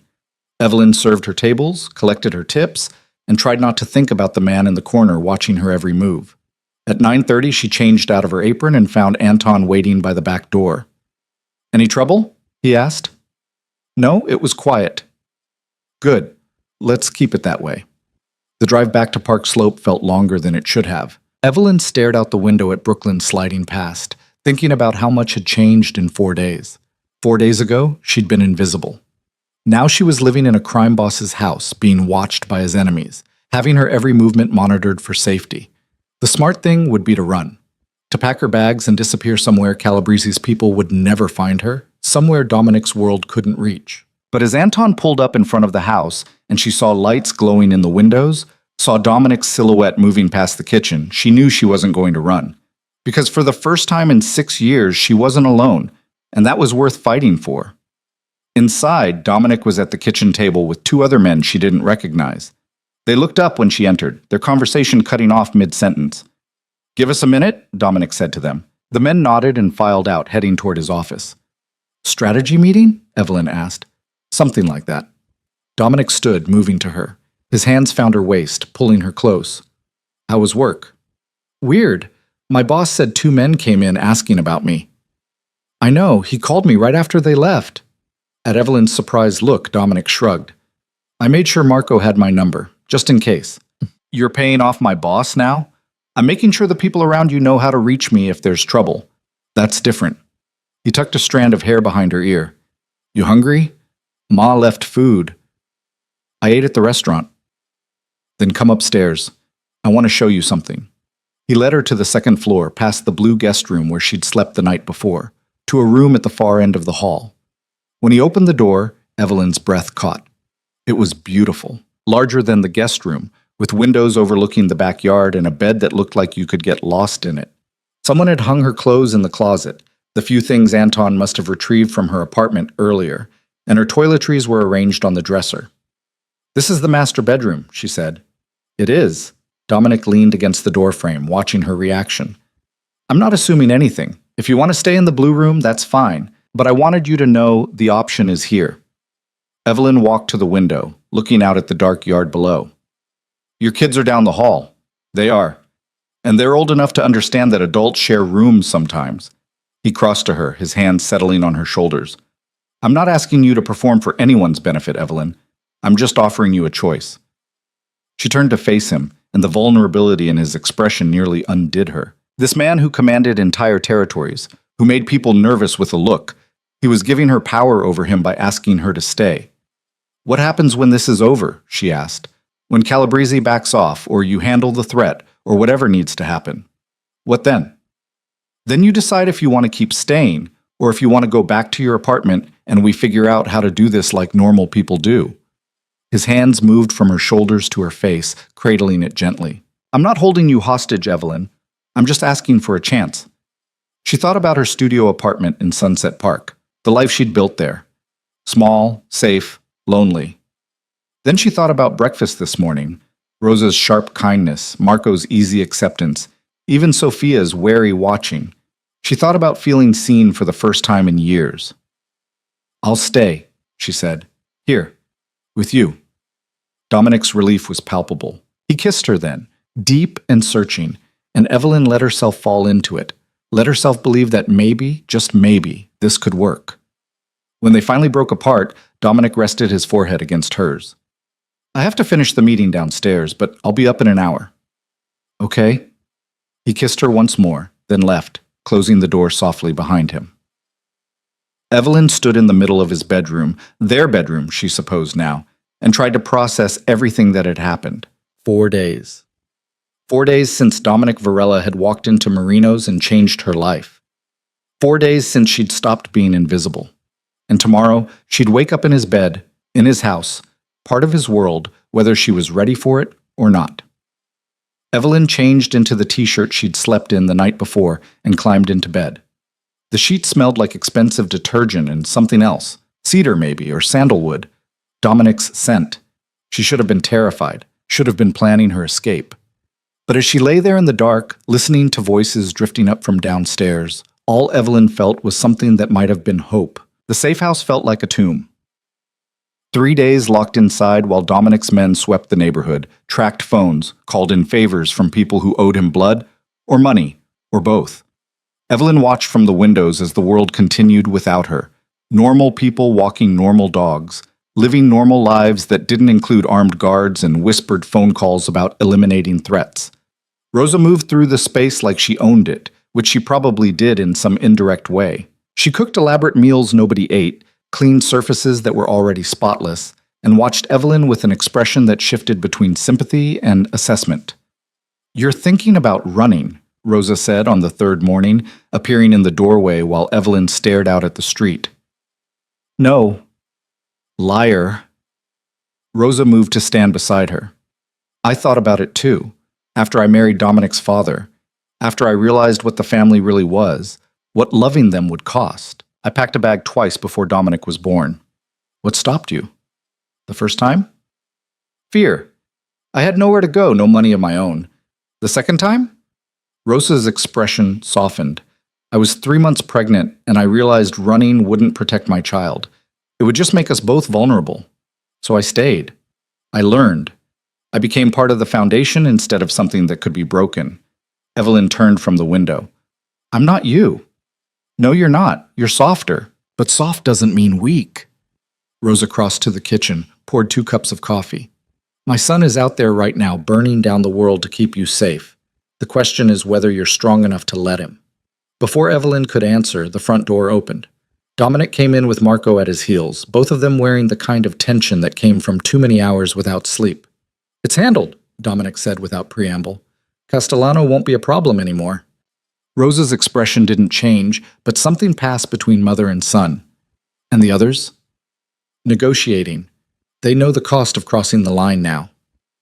Evelyn set down her coffee, her hands shaking. "What does that mean? What did you do?" Dominic looked at her, and for a moment she saw the exhaustion underneath his control. "What I had to." "That's not an answer. It's the only one you're getting." He moved toward the bedroom, then stopped. "Pack your things. We're going home." "Whose home?" "Mine. Where you should have been from the start." The words were delivered as fact, not invitation. Evelyn's spine stiffened. "I have an apartment." "Which isn't safe." "Not anymore." Dominic turned to face her fully. "This isn't a discussion, Evelyn. You're coming home with me, with my children, where I can protect you properly." "You can't just order me around." "I can when your safety is at stake." His voice was hard, brooking no argument. "You want to fight me on this? Fine, but you're still coming home." Rosa cleared her throat. "Dominic, kitchen, now." For a moment, Evelyn thought he'd refuse, but he followed his mother into the other room, leaving Evelyn alone with Marco, who was studiously examining his phone. "He's scared," Marco said quietly. "He doesn't look scared." "Because he's good at hiding it. But I heard him on the phone last night with Uncle Sal. Someone got close to you because Dad underestimated how far they'd go." Marco finally looked up. "He thinks if you're not under the same roof, he can't keep you alive. And if something happened to you—" He trailed off. "He already lost my mom. I don't think he'd survive losing you too." The words landed like stones. Before Evelyn could respond, raised voices came from the kitchen. "You're pushing too hard," Rosa was saying. "You'll drive her away." Then she wasn't strong enough to begin with. "Don't be stupid. Strong women don't bend to force. They break or they fight back." "What do you want me to do? Ask nicely while someone puts a bullet in her head?" "I want you to remember that she's not property. She's a person who's had her entire life upended because you couldn't keep your world separate from hers." Silence. Then Dominic's voice, quieter, but no less intense. "I know what I did. I know what I'm doing. But I can't lose her, Ma. I can't." "Then stop trying to control her and start trusting her." When they emerged, Dominic looked like he'd aged a decade. He crossed to Evelyn, stopping just out of reach. "I'm sorry," he said, "for ordering you around, for not asking." He paused, jaw tight. "But I need you safe. I need to know where you are, that the people protecting you are the best I have. And the only place that's possible is my house." Evelyn thought about her studio apartment, the life she'd built from nothing, thought about going back there alone, always wondering if someone was watching, if the next knock on the door would be danger. "How long?" she asked. "As long as it takes to make sure the message is clear. A week, maybe 2. "And then?" "Then we figure it out together." Dominic's hand reached out, hesitated, then completed the gesture, his fingers brushing her arm. "I'm not trying to trap you. I'm trying to keep you alive." The distinction mattered. Evelyn could see it in his expression, in the way he held himself ready for her to refuse. He'd given her the truth, given her the choice, even though his fear was written all over him. "Okay," she said. I'll come stay. But Dominic, if you ever order me around like that again, I'm gone. I don't care how dangerous it is. Understood? Something that might have been relief or respect flickered in his eyes. Understood. The drive back to Park Slope was quiet. Evelyn watched Brooklyn slide past the windows, the city that had been her home and her hiding place. When they pulled up to Dominic's house, Sophia was on the front stoop, phone in hand, trying to look like she didn't care. "You're back," she said, not looking up. "Yeah." "Cool." Pause. "Your room is ready? I put some of my mom's old books in there, in case you get bored." The casual offering hit harder than any grand gesture could have. Evelyn climbed the steps, sat down beside Sophia, and watched the street with her. "Thank you," she said. "Whatever. They're just books." But when Evelyn glanced sideways, Sophia was almost smiling. Inside, Rosa had dinner already prepared despite having been at the safe house all morning. Evelyn was beginning to suspect the woman never slept. The meal was quieter than the Sunday gathering, just the five of them around the kitchen table, but the silence felt comfortable rather than tense. "School tomorrow," Rosa announced to Marco and Sophia. "Both of you. No arguments." "But Dad said, your father said you missed enough school this week. Tomorrow, you go back. Normal routine." Sophia pushed pasta around her plate. "People are going to ask questions." "Then don't answer them." Dominic's voice was firm. "You know what to say and what not to say. Both of you."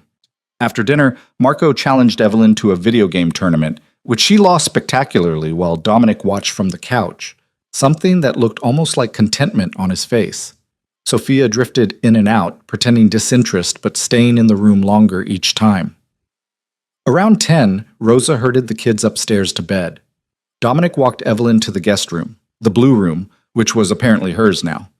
"I have some calls to make," he said, "but I'm right down the hall if you need anything." "Dominic?" He turned back. "What happened to Castellano? Really?" His expression closed off, the businessman sliding into place. "He's gone. That's all you need to know." "Did you kill him?" "Would it matter if I did?" Evelyn thought about David, about the bruises and the fear. Thought about what men like Castellano did to people they saw as weak or useful. "I don't know, maybe not." "Then don't ask questions you don't want answered." But his voice was gentle. "Get some sleep. Tomorrow's going to be long."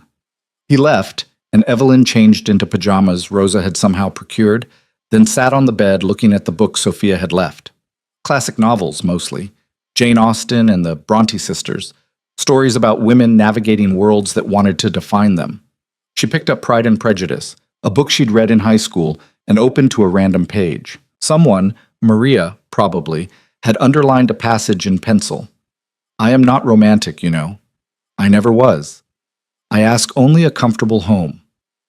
In the margin, in different handwriting, "But you deserve more than comfortable." D. Evelyn traced the words with her finger. This private conversation between husband and wife, preserved in the pages of a book. She wondered if Dominic remembered writing it, wondered if seeing it would hurt him or comfort him. She fell asleep with the book on her chest and woke to voices downstairs. Early morning light was filtering through the curtains. Her phone said 6:15. Evelyn pulled on a robe she found hanging in the closet and followed the sound of conversation to the kitchen. Dominic was at the counter with his phone, his voice low and controlled. Rosa was making breakfast and both kids were at the table, Marco shoveling food into his mouth while Sophia picked at toast. "No," Dominic said into the phone. "I don't care what he's offering. The answer is no. He crossed a line and there are consequences." Pause. "Then he should have thought of that before he put his hands on what's mine." He hung up, noticed Evelyn in the doorway, and his expression shifted. "Morning." "Morning?" She moved into the room, accepting the coffee Rosa handed her. "Problems?" "Always." But he smiled slightly. "Nothing that concerns you." Sophia snorted. "Everything concerns her now. That's how this works." "Sophia," Rosa warned. "What?" "It's true. She's living here. She's eating our food. People know Dad's serious about her. That makes her part of it whether she wants to be or not." The brutal honesty of 12-year-olds. Evelyn sat down across from Sophia, meeting the girl's challenging gaze. "You're right. So maybe you should tell me how this works, since you know better than I do." Sophia blinked, surprised. You actually want to know? If I'm part of it anyway, I'd rather not be stupid about it. Okay. Sophia set down her toast. First rule, you don't talk about family business to anyone outside the family. Ever. Even if someone asks directly. Second rule, you pay attention to who's around. Dad's men, they're safe. But sometimes people pretend to be safe and they're not. Third rule, she glanced at Dominic. You do what Dad says when it's about safety, even if it pisses you off, because he knows things you don't. And what if what he says is wrong? Then you fight him about it later, but in the moment, you trust him. Sophia's expression was serious. My mom didn't always follow the rules. She thought she knew better sometimes, and she stopped, shook her head. Never mind. Dominic's hand clenched on his coffee mug. Sophia, enough. She should know. If Mom had listened, your mother's death had nothing to do with her not following rules. His voice was sharp enough to cut. Don't rewrite history because you're angry. Sophia's eyes filled with tears. She shoved back from the table and ran upstairs. A door slammed. Marco stared at his plate. She thinks if Mom had been more careful, she wouldn't have gotten sick. Like cancer works that way. I know what she thinks, Dominic said quietly. And she's wrong. Rosa wiped her hands on a towel. I'll talk to her before school. She left, and the kitchen fell into uncomfortable silence. Marco finished his breakfast with mechanical efficiency, grabbed his backpack, and headed upstairs to wait for Rosa. Evelyn and Dominic were alone. I'm sorry, he said. She doesn't usually... She's scared. Evelyn wrapped her hands around her coffee mug. Of losing you. Of losing this.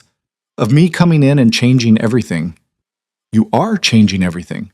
I know, but I don't know how to make that less terrifying for her. Dominic moved around the counter to where she sat, his hand finding her shoulder. You don't. You just stay. You prove that change doesn't always mean loss. And if I can't, then we deal with it together. He leaned down, kissed the top of her head. I have meetings all day. Anton will be here. Don't leave the house without him. Dominic, not an order. A request. Please. The please made it easier to agree. Okay. He left through the back door, and moments later Evelyn heard an engine start. Rosa came down with both kids in tow, Sophia's eyes red but her expression set. They left for school, and suddenly Evelyn was alone in this big house with nothing to do and nowhere to be. She washed the breakfast dishes because sitting still felt impossible. Explored the first floor, taking in the details she'd missed before. Family photos everywhere, chronicling lives she hadn't been part of. A wall of books in the study, some in Italian, some in English.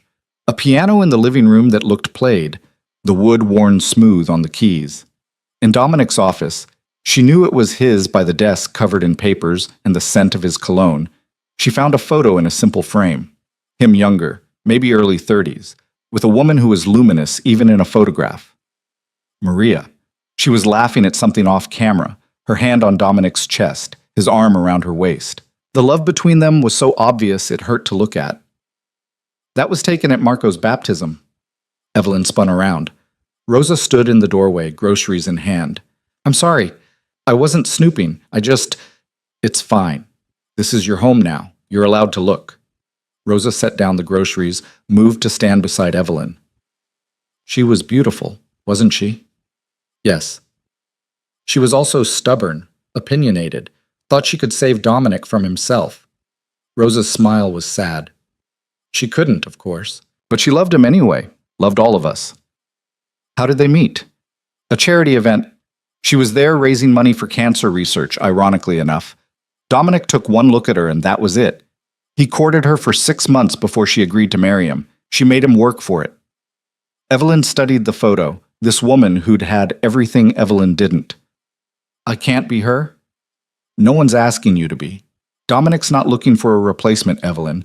He's looking for something new, something different, someone who sees him as he is now, not as he was then. What if I'm not enough? Rosa turned to face her fully. Enough for what? For him? For the children? For this family? She shook her head. You're already enough. You just have to believe it. The doorbell rang.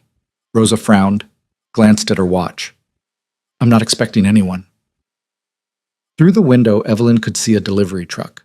Rosa went to answer it while Evelyn waited in the office, still holding Maria's photograph. She heard voices, Rosa's sharp and questioning, then footsteps. Evelyn? Rosa's voice was tight. You need to see this. In the foyer, there was a box, plain cardboard, no return address. Rosa had opened it, and her expression was grim. Inside were photographs, dozens of them. Evelyn at Marino's, Evelyn walking to the subway, Evelyn in her apartment, through the window, taken with a long lens, and newer ones. Evelyn at the safe house. Evelyn arriving at Dominic's house yesterday. Someone had been watching, was still watching. Rosa pulled out her phone, dialing quickly. We have a problem. She listened for a moment. No, she's fine. But you need to come home. Now. 20 minutes later, Dominic's Mercedes screeched to a stop outside. He was through the door before Anton could even get out of the driver's seat, his expression thunderous. Where is it? Rosa pointed to the box. Dominic went through the photos methodically, his jaw getting tighter with each one. When he finished, he pulled out his phone. Sal, I need you to trace a delivery. Yes, now. He rattled off details, then hung up. Take Evelyn upstairs, lock the door. Don't open it for anyone but me. Dominic, what's happening? Someone's sending a message, and I'm about to send one back. He cupped her face, his hand shaking slightly. Go with Ma, please. Rosa took Evelyn's arm, guiding her upstairs to what she realized was Dominic's bedroom. The space was masculine but warm, with a bed that looked hand-carved and windows overlooking the backyard. Rosa locked the door, then went to the window, peering through the curtains. Who would do this? Evelyn asked. Someone stupid or desperate, possibly both. Rosa let the curtain fall. Dominic will handle it. By doing what? Whatever's necessary. Downstairs, Evelyn could hear Dominic's voice, low and lethal. More men arrived. She could hear the front door opening and closing, multiple voices conferring. The house that had felt like a home this morning now felt like a fortress preparing for war. An hour passed, then 2. Rosa made tea, neither of them drank. Finally, footsteps on the stairs. A knock. Ma, it's me. Rosa unlocked the door. Dominic came in, and Evelyn's breath caught. His knuckles were split, blood on his shirt cuffs. But his expression was calm, controlled. It's handled, he said. The photos came from someone working for the Castellanos. Thought he could intimidate me into backing down. His smile was cold. He was wrong. Is he dead? Evelyn asked. Does it matter? Yes, it does. Dominic studied her for a long moment. No, he's alive. Broken in several places, but alive. I don't kill people for being stupid, just for being dangerous. He moved closer. But Evelyn, this is my world. This is what loving me looks like. People will always try to use you to get to me. Always. And I will always respond with force. If you can't live with that, I can. The words surprised her as much as they seemed to surprise him. I don't like it. I probably never will, but I understand it, and I'm not leaving because the world you live in is ugly. I'm staying because you are trying to protect what matters. Something in Dominic's expression cracked. He pulled her into his arms, holding her tight enough that she could feel his heartbeat against her cheek. I'm sorry for all of it, for dragging you into this. You didn't drag me. I came willingly. You didn't know what you were agreeing to. No, but I'm learning. She pulled back enough to see his face. So teach me. Tell me how to navigate this. Don't just lock me in rooms and make decisions for me. Trust me enough to let me be part of it. Rosa cleared her throat. I'll be downstairs. Dominic, wash that blood off before the children get home. Evelyn, come help me with dinner when you're ready. She left, closing the door behind her. Dominic and Evelyn stood in the middle of his bedroom, the afternoon light slanting through the windows, the weight of the day settling between them. I'm terrified, he said quietly. Every minute you're not where I can see you, I'm terrified something will happen. And I know that's not fair to you. I know I can't control everything, but the thought of losing you. He stopped, shook his head. I lost Maria. I watched her fade over 2 years, helpless to stop it. I can't go through that again.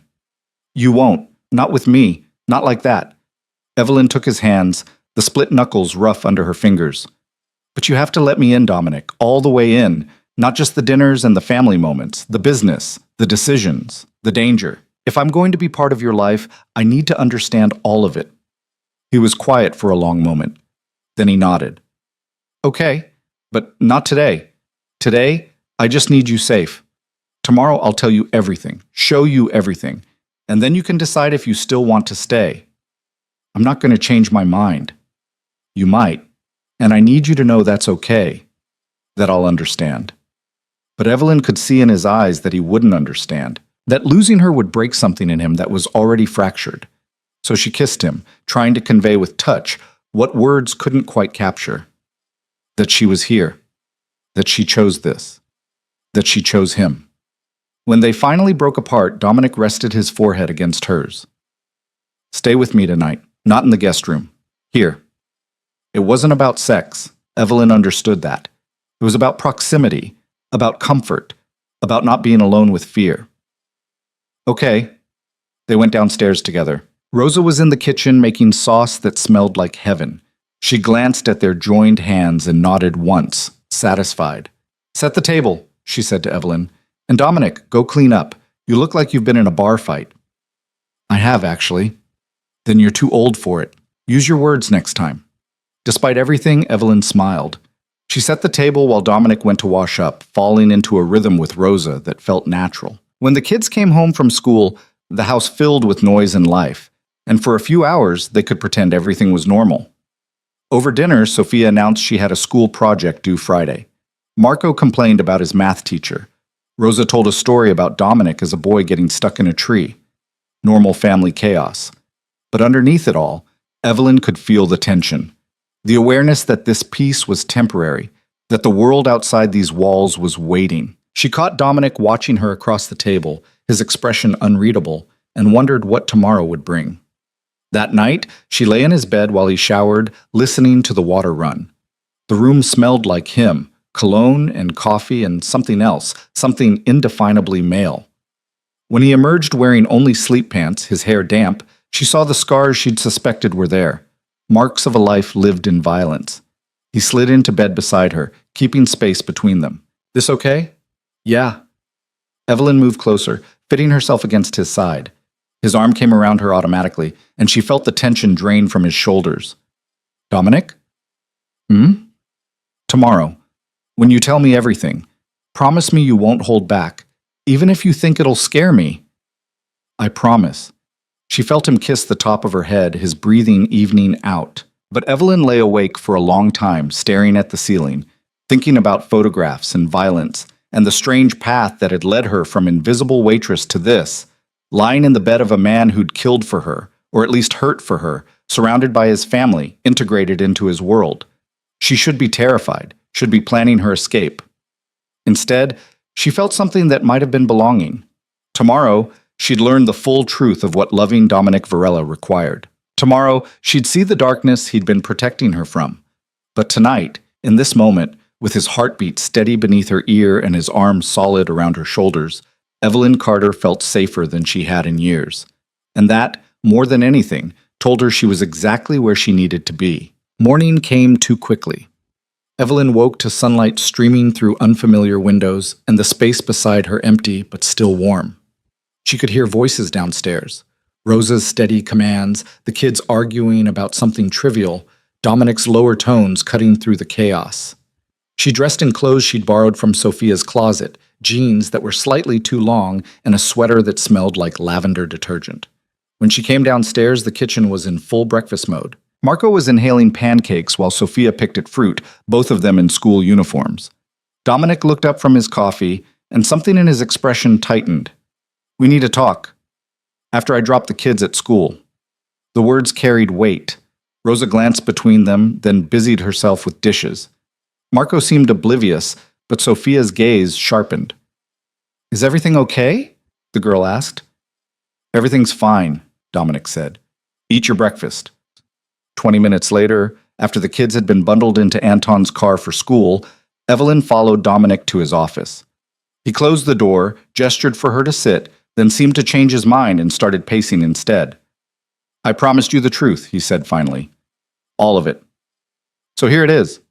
He stopped, faced her directly. My family has controlled parts of Brooklyn for 3 generations. Import, export, protection, loans. Some of it's legal. Most of it isn't. I took over when my father died 15 years ago, and I've spent that time trying to make us legitimate without losing the power that keeps us protected. Evelyn had suspected as much, but hearing it stated so plainly still made her stomach clench. And the violence comes with the territory. I don't start fights, but I finish them. I have to, or we look weak. And weak gets you killed in this world. He resumed pacing. The Castellanos have been pushing boundaries for months, testing me. The incident with David was meant to draw me out, make me react emotionally instead of strategically. Did it work? Partially. I should have handled Marco's debt quietly. Instead, I made a statement by protecting you. That put a target on your back. You're saying this is your fault. I'm saying I made choices that had consequences. And you're living with those consequences without having agreed to them. Dominic stopped in front of the window, his back to her. After the photographs yesterday, I had a conversation with the remaining Castellano leadership, made it clear that any further action against you or my family would result in all-out war. They backed down. For now. For now, Evelyn repeated, meaning this could happen again. Yes, different players, same game. This is my life, Evelyn. This is what being with me means. People will always try to find weaknesses. You are one. The kids are others. My mother. Anyone I care about becomes a potential target. The honesty was brutal. Evelyn stood, crossed to where he stood, and made him look at her. And if I stay, if I choose this anyway, then I teach you how to protect yourself.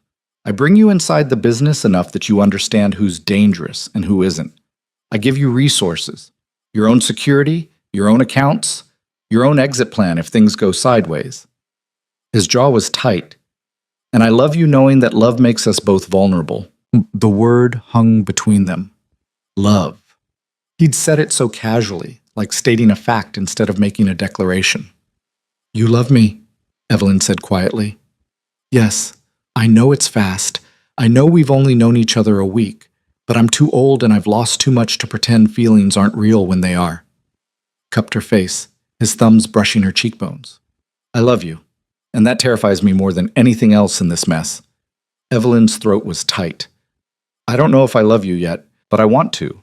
I want the chance to get there without being afraid every minute that someone's going to rip it away. Then stay. Let me show you how to navigate this world. Let me give you the tools to survive it. He kissed her forehead. And when you're ready to love me back, I'll be here. A knock on the door interrupted them. Rosa's voice came through. Dominic, Sal is here, says it's urgent. Dominic's expression shifted, the businessman sliding into place. Send him in. Sal was a man in his 50s, built like a boxer, with sharp eyes that took in Evelyn's presence and filed it away. We have a problem. The feds are asking questions about the waterfront shipments. Someone talked. Who? Working on it.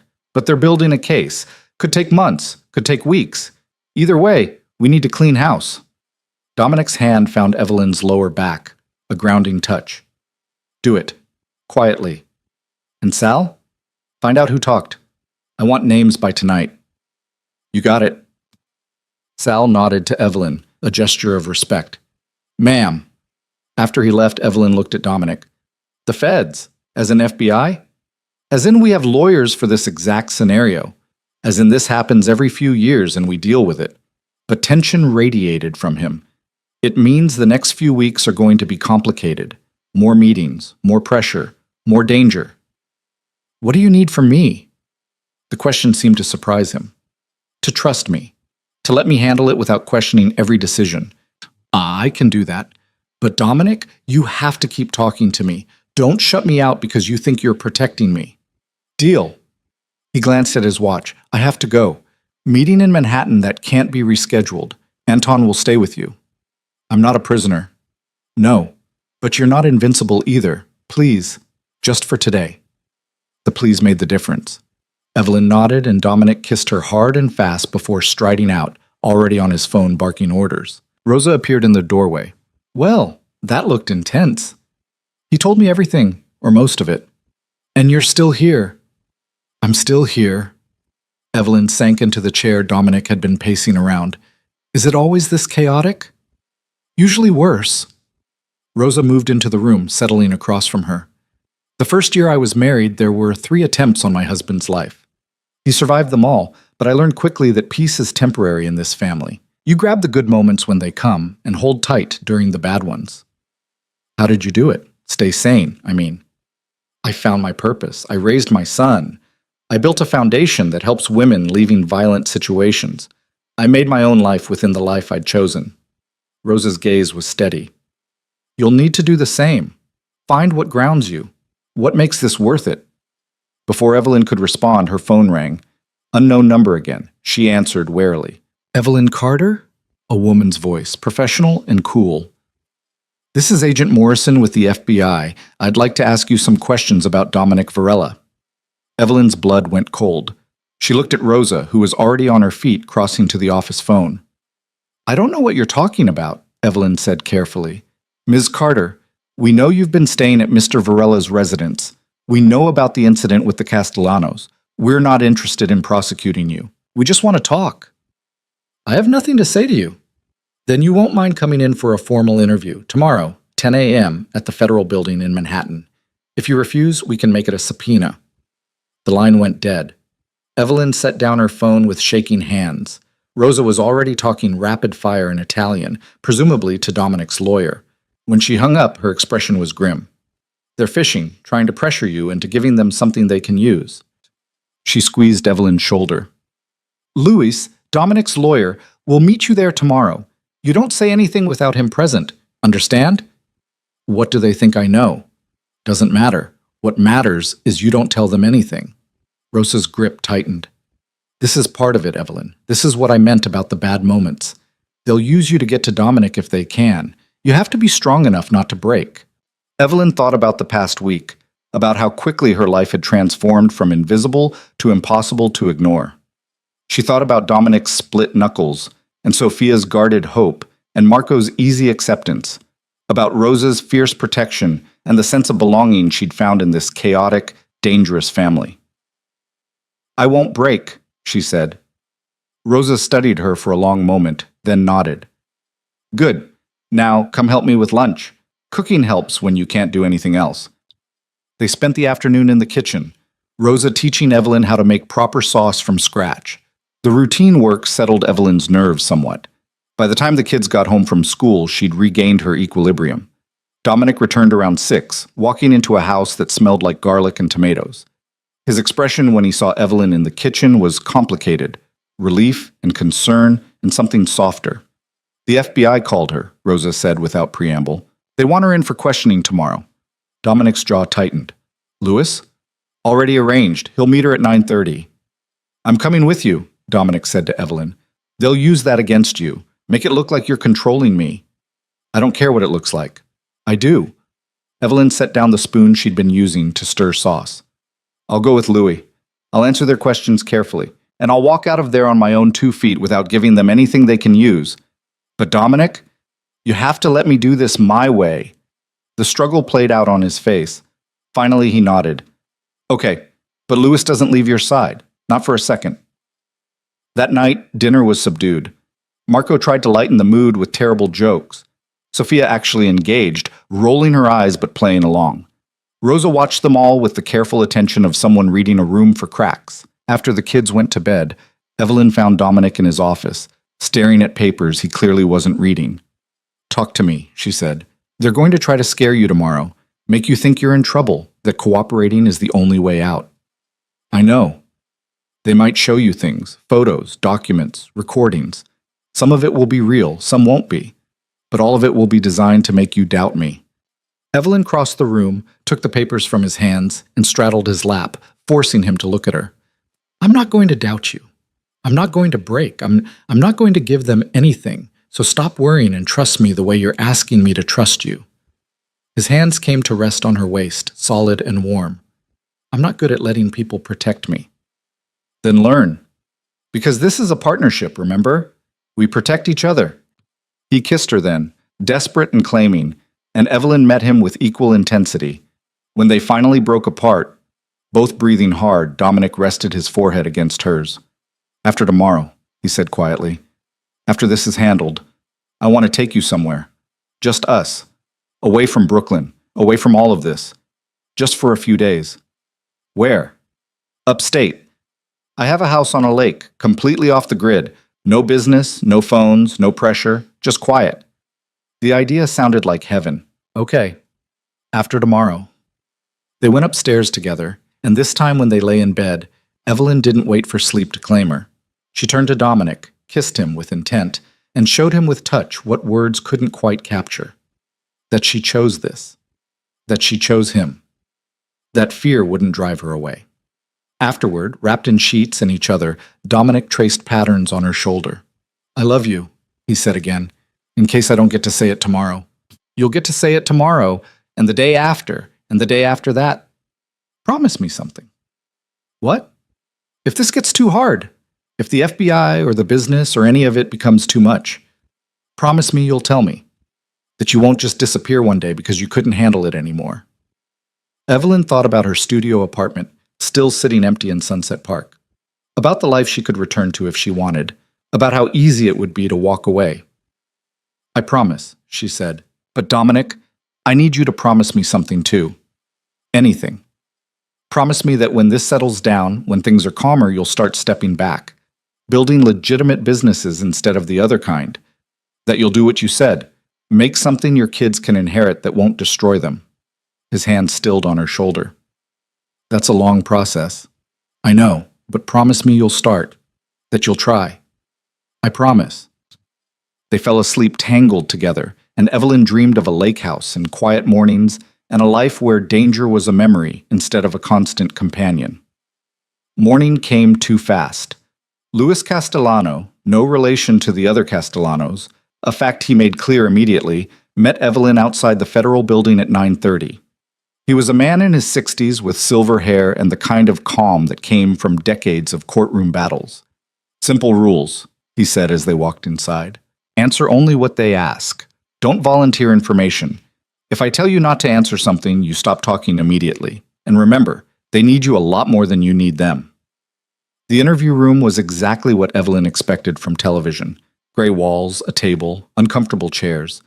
Agent Morrison was a woman in her 40s with tired eyes and a wedding ring she kept twisting. Thank you for coming in, Ms. Carter, she said. This is Agent Rodriguez. She gestured to her partner, a younger man with a notebook.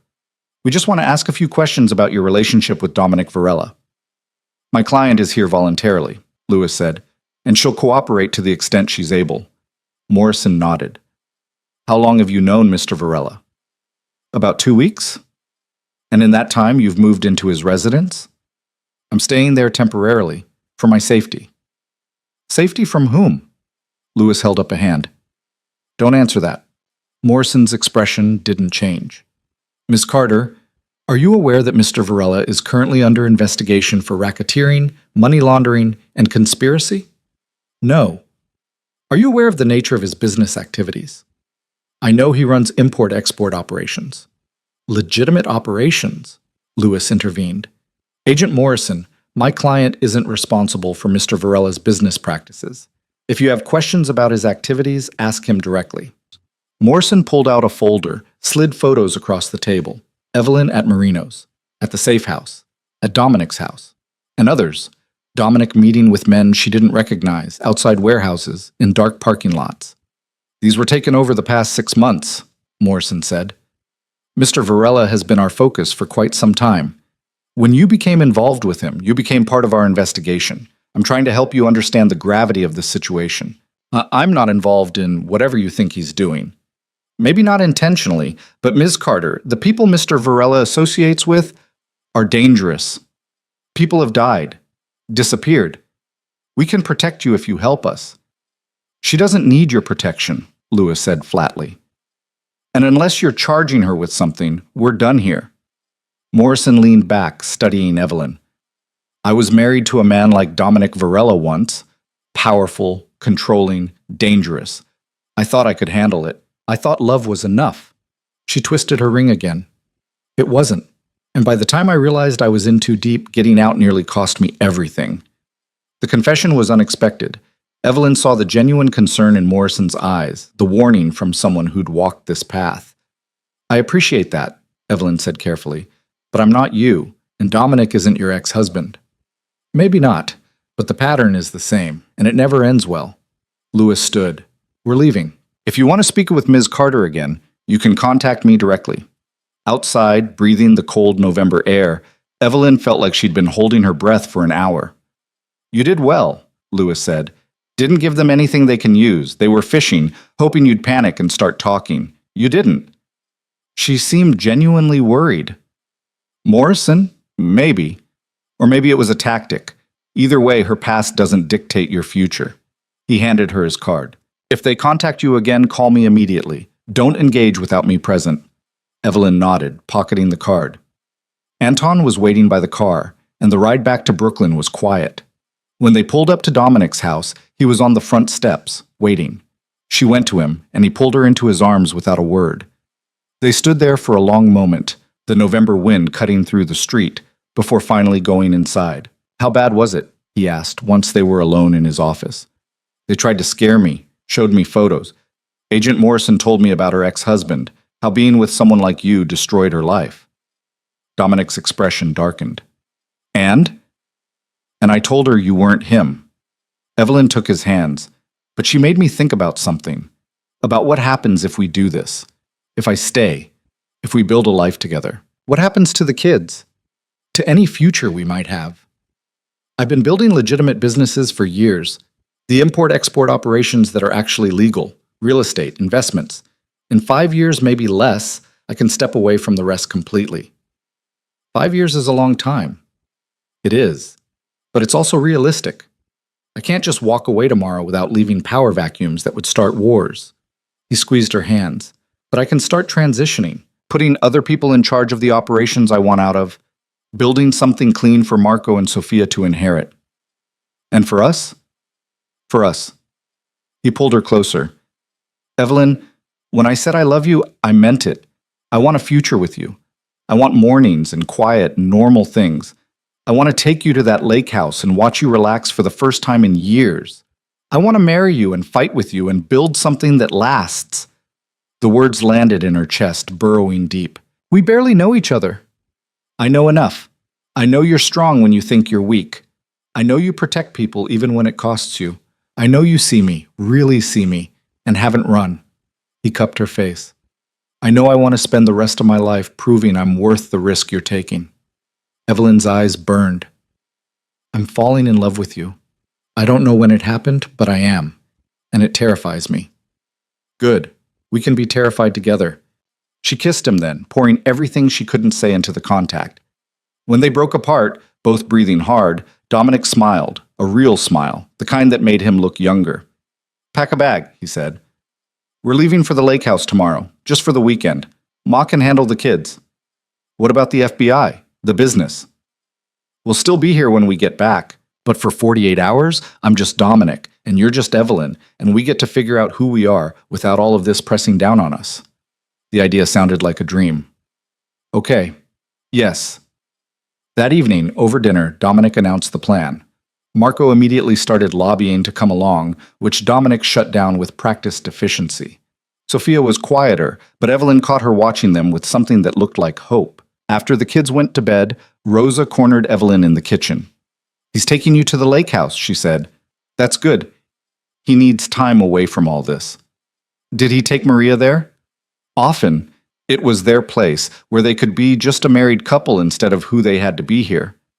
Rosa's expression softened. Don't let that bother you. The past is past. He's choosing you now. I know. I just want to be enough. You are. You just have to believe it. Rosa pulled her into an unexpected hug. My son loves carefully. If he's given you his heart, it's because he trusts you to protect it. Don't make him regret that. I won't. The next morning, they left before the kids woke up. The drive upstate was beautiful. Fall colors still clinging to trees, morning mist rising off fields, the city falling away mile by mile. Dominic drove with one hand on the wheel, the other holding Evelyn's, and for the first time in weeks, his shoulders weren't tense. The lake house was perfect, small, private, surrounded by woods, with a dock that extended into water so still it looked like glass. Inside it was all warm wood and comfortable furniture and windows overlooking the lake. No phones, Dominic said, setting both their cells on the kitchen counter. No work, no outside world. Just us. They spent the afternoon exploring the property, walking trails that wound through the woods. Dominic told her stories about bringing the kids here when they were younger, about teaching Marco to fish off the dock, about Sophia's conviction that fairies lived in the tree hollow by the northern trail. That night they made dinner together in the small kitchen, moving around each other with surprising ease. After, they sat on the dock wrapped in blankets, watching stars emerge as darkness fell. "Tell me about when you were young," Evelyn said. "Before all of this." Dominic was quiet for a moment.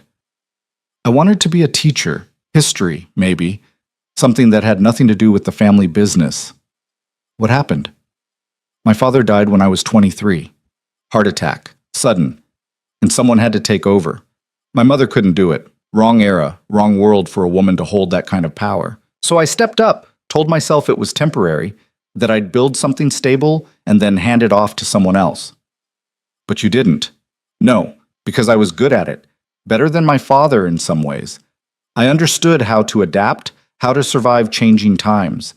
And the more I built, the harder it became to imagine walking away." "Do you regret it?" "Sometimes. Usually when I'm looking at crime scene photos or listening to lawyers talk about federal investigations." He pulled her closer.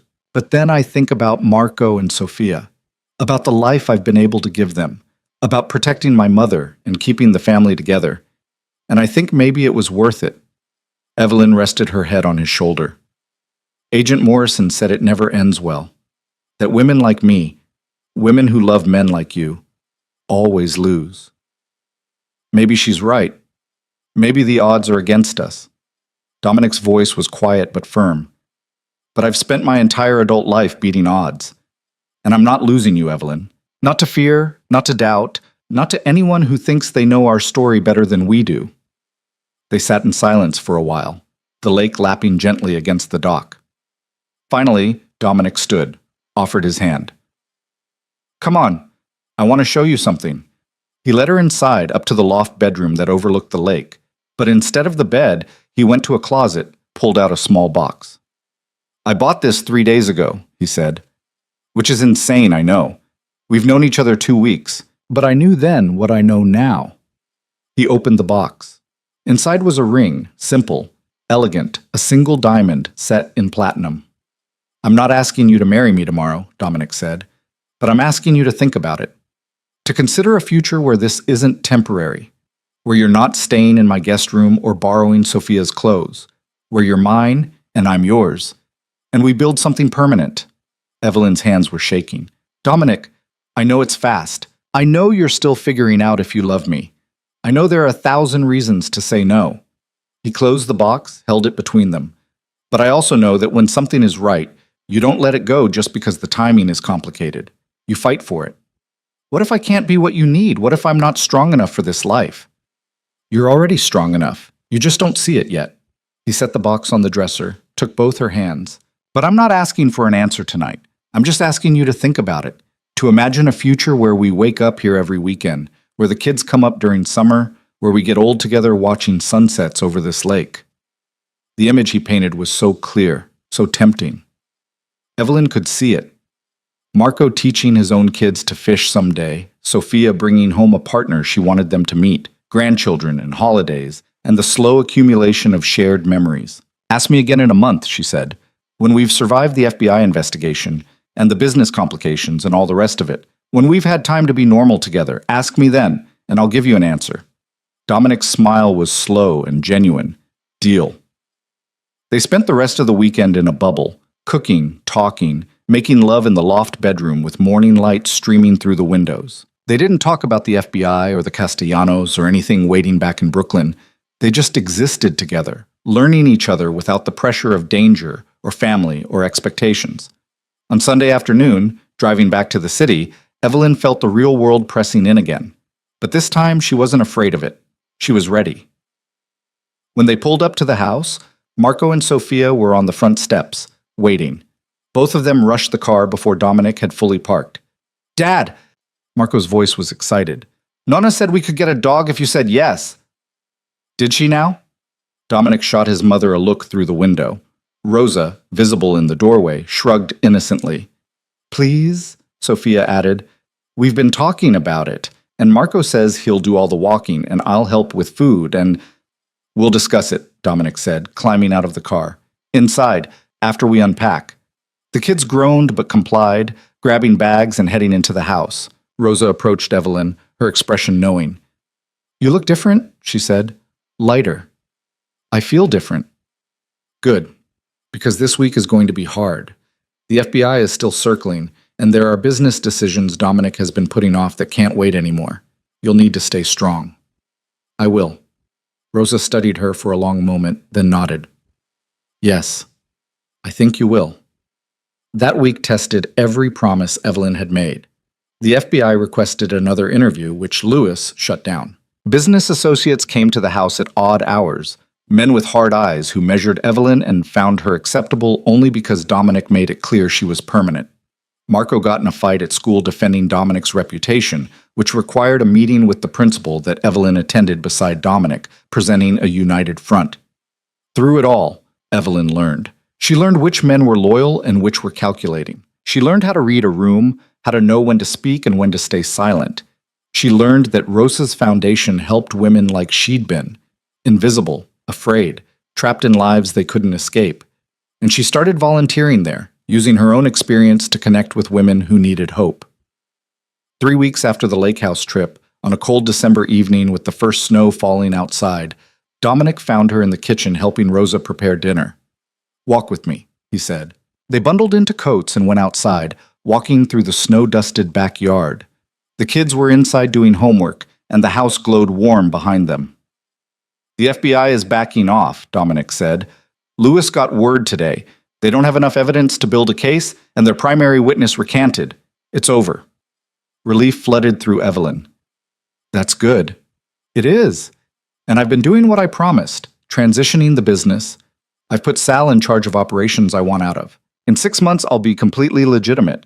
No more gray areas, no more dancing around federal investigations. Dominic, that's incredible. He stopped walking, turned to face her. The snow was falling around them, catching in his dark hair, and his expression was open in a way she'd rarely seen. It's been a month, he said, since I asked you to think about marrying me. So I'm asking again. Not because I think the answer will be different, but because I need you to know I meant it. Every word. Evelyn's heart was pounding. She thought about the past month, the chaos and the fear, the small moments of normalcy, the way this family had wrapped around her and held tight.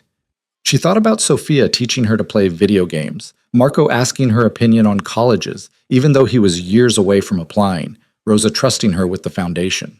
She thought about waking up in Dominic's bed every morning, about the way he said her name, about the future he'd painted at the lake house. Yes, she said. Dominic went still. Yes? Yes, I'll marry you. Yes, I want that future.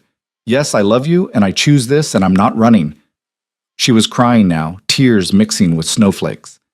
I'm not running, Dominic. I'm staying.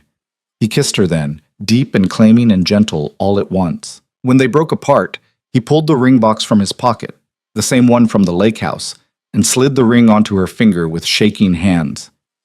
I love you, he said, and I'm going to spend the rest of my life making sure you never regret this. I know. They stood in the falling snow, holding each other, and Evelyn felt something settle in her chest. Peace, certainty, belonging. When they finally went inside, Rosa took one look at Evelyn's hand and burst into tears. The kids rushed over and Sophia actually hugged Evelyn for the first time, whispering, "Thank you," against her shoulder. Marco high-fived his dad, then immediately started planning the bachelor party, which made everyone laugh. That night, after the excitement had died down and the kids were in bed, Evelyn and Dominic lay in their room now, she realized, not just his, and talked about the future. Small wedding, Evelyn said. Just family. Whatever you want. And I want to keep working with your mother's foundation. Make it bigger. Help more women. We can do that. And someday, when things are really settled, maybe we could foster. Give kids who need families a safe place to land. Dominic pulled her closer. You can't have biological children, so you want to build a family anyway. From pieces. From people who need belonging as much as you did. Yes, is that okay? It's perfect. You're perfect. He kissed her temple. We'll build it all, Evelyn. everything you want, together. 6 months later, on a warm June evening, Evelyn stood in Rosa's garden wearing a simple white dress, surrounded by the family she'd chosen and who'd chosen her back. Dominic waited under the pergola, Marco and Sophia beside him as witnesses. And when Evelyn walked down the makeshift aisle, his expression held everything she needed to know. They said their vows in front of people who mattered.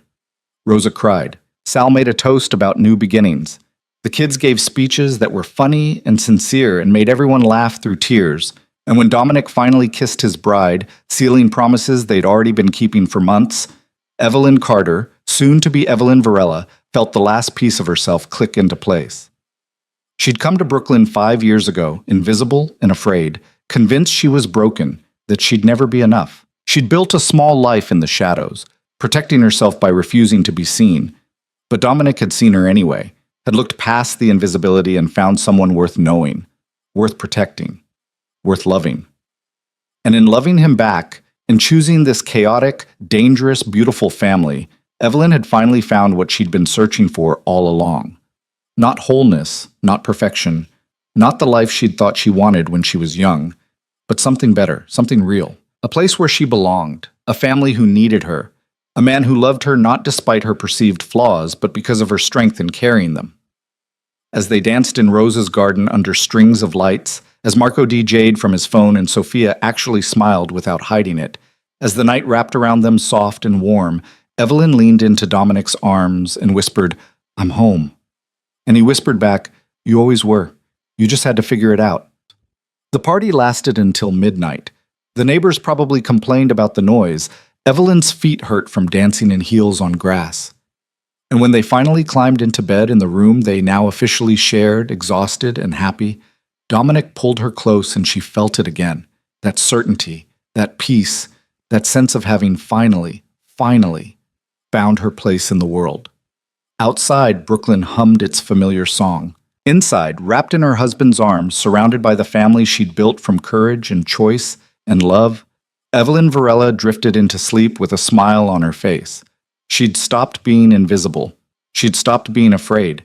And in doing so, she'd found everything she never knew she needed. The future would bring challenges, she knew. Dominic's past would always be part of their present. The FBI might come back. Business complications would arise. Parenting teenagers would test them. Life wouldn't be perfect or easy or simple. But it would be theirs, built on honesty and trust, and the choice to keep choosing each other day after day through whatever came. And that was more than enough. That was everything.